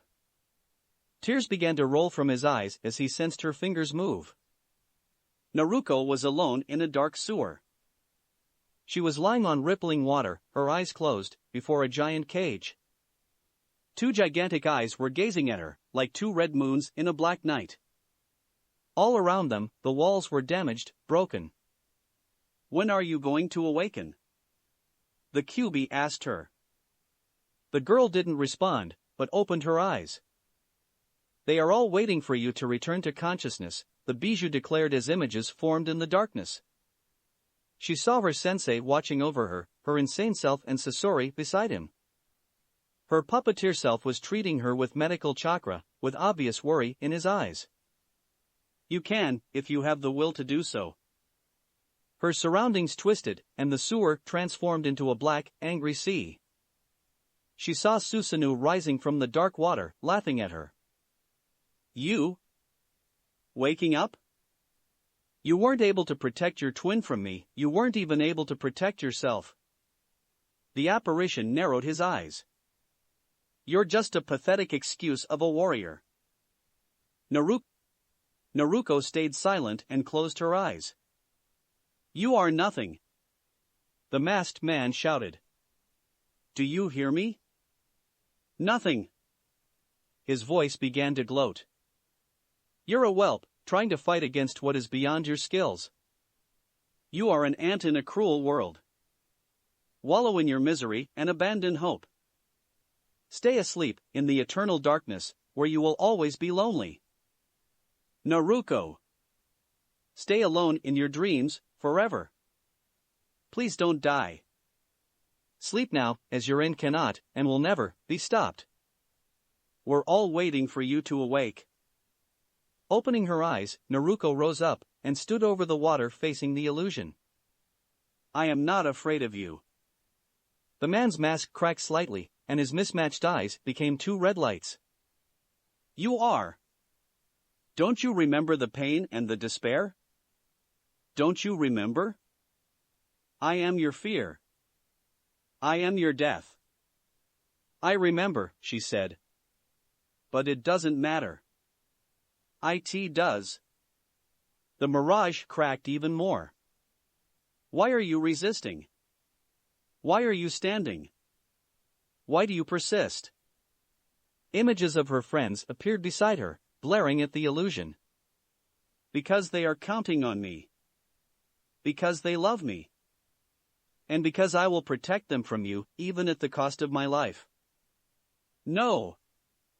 The illusion screamed as he began to shatter more and more. No! Naruto glared at the image. Disappear! She ordered. No! The illusion screamed as it exploded in a flash of light. A second later, she opened her eyes. Hello, everyone, she muttered. They all stared at her. Naruto-sensei was crying out of joy, her insane self's face beamed, her puppeteer counterpart smiled, and Sasori smirked. And then... She almost squealed when her sensei hugged her, quickly imitated by his two younger copies. Sasori simply put his hand on her head. Hello, Naruto, her teacher muttered. Welcome back. Don't even dare to do that to us again, flat lady. Naruto-chan. I'm glad you're alive, we all are. You made us quite nervous, Naruto-san. She smiled at her family. Sorry. I won't worry you again, I promise. But then, she realized something. Flat lady? Her other self cringed. This is going to suck, isn't it? Yes, she said. I will give you a 10-second head start. He fled immediately. Naruto's eyes widened. What? Train me. Naruto repeated, as they were standing in front of the house, before the mesmerized stares of the World Travelers Group and of Tsunami. She was still wrapped in bandages, but active and standing, unlike another blonde covered with bruises and carried on Sasori's back. No. He said. You're still recovering from your wounds. It doesn't matter, she responded, grinning. As long as I can stay on my feet, I want to train and to struggle. I want to kick the ass of that Susanoo asshole, and of that Gato jerk too. The vessel massaged his temples. I've got the feeling I'm going to accept, much to my dismay. He simply couldn't refuse her anything, not after she had just woken up. Yes. She jumped in place. Thanks, boss. I won't disappoint you, I promise. That's stupid. The duo, and everyone present, looked at the source of the outburst, Inari, who had left the house.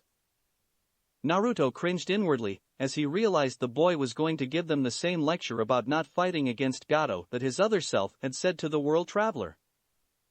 It doesn't matter how much you train. Inari yelled. It's useless to struggle, since nobody can beat Gato. He has an army of mercenaries, and he's going to kill you all. Naruto sneered. I have fought death once, kid. I can do it again. Why do you fight then? He screamed. Gato is too strong, he's going to kill you all. Everyone who goes against him is doomed to die. You're all G-. A punch in the jaw interrupted his rant, making him fall on the floor. Naruto's fist was still clenched, and an emotionless Sasori prevented Tsunami from coming to her son's rescue by putting his hand on her shoulder. Do not intervene. But dash. You won't always be there to protect him, the puppeteer cut in. He has to learn to stand for himself. The woman grit her teeth, but did not move, even as her son looked up, shocked, at his female aggressor.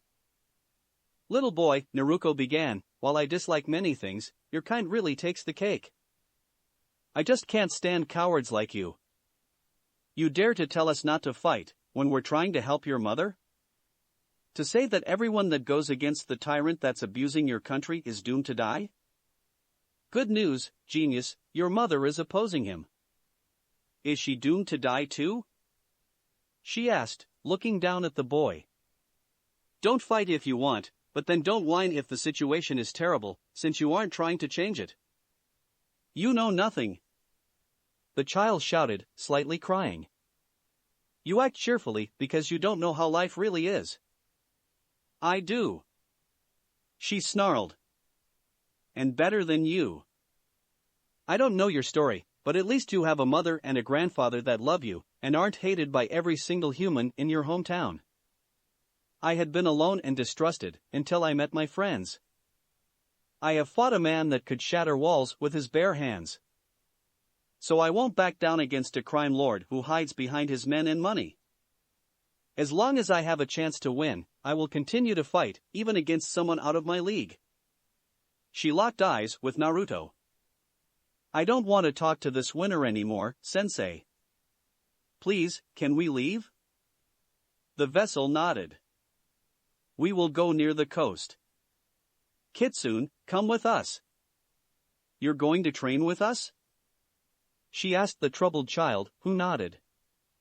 She hopped in place. Awesome.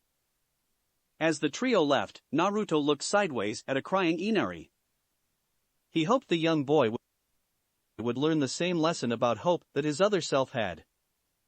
5 solid clones of Naruto materialized next to the original, while only 3 Werefox Naruto appeared. The vessel clapped his hands. Congratulations. It's quite impressive for your first try. They were in a clearing, training it using the Kage Bunshin. He had decided to teach them the jutsu, which would help them a lot once they began to read the scrolls. Thanks, Naruto-sensei. The 6 Naruto shouted together. Team Naruto is now at your service. Naruto smiled, and the memories of one of his clones appeared in his head. They had opened the Tiger Scroll, and had begun to practice some new techniques. Really, the Kage Bunshin training method truly was efficient. It is too hard. His insane self rasped, as his eyes became red. The clones twisted into red masses of flesh and fur, before vanishing in a puff of smoke. Too hard to maintain control. He began to transform. Myself, please calm yourself. Naruto trailed off. Do not listen to the voices, you're stronger than them. He returned to normal. It's hard, he began to cry. It's too hard. Why can't they leave me alone? Why? He screamed, holding his head. Naruto walked next to him, before putting his hands on the boy's shoulders. It's in their nature to torment you, that's why, but you don't have to fear them. Yeah, Naruto said, as her clones vanished. You're the best. You can dominate them. He looked sideways at her. You're sure? Yeah. I mean, they are the ones squatting your mind. They are your tenants, not your masters. You're the guy in charge in your head. He trailed off. I see, yes, they are not stronger than me, but sometimes they are, and I can't stop my bloodlust. Naruto locked eyes with the younger boy. I promise you that anytime they try to take control, we will be here to prevent you from hurting an innocent. One day, you will be able to live without struggling all the time. and we will make sure it arrives. He looked up at him. You promise? I promise, he smiled. I promise too, Naruto affirmed. And I never break my word. He stayed silent a few seconds. Thanks. You're my dearest people. Naruto nodded. He would make sure this boy could grow up as a stable man, and not as a second Gaara. He frowned. He sensed some chakra nearby. A strange and thick mist arrived, and Naruto recognized the technique. Zabuza is nearby, he thought. Naruto, Naruko, prepare yourselves. This is not a natural phenomenon. The two children straightened up. Is it an ambush? Naruko asked. Not for us, I think. The epicenter of the jutsu was located farther inland of the island. Precisely at the place where his team had met Zabuza for the first time. I think that Tsunami's father has returned, and is threatened by someone.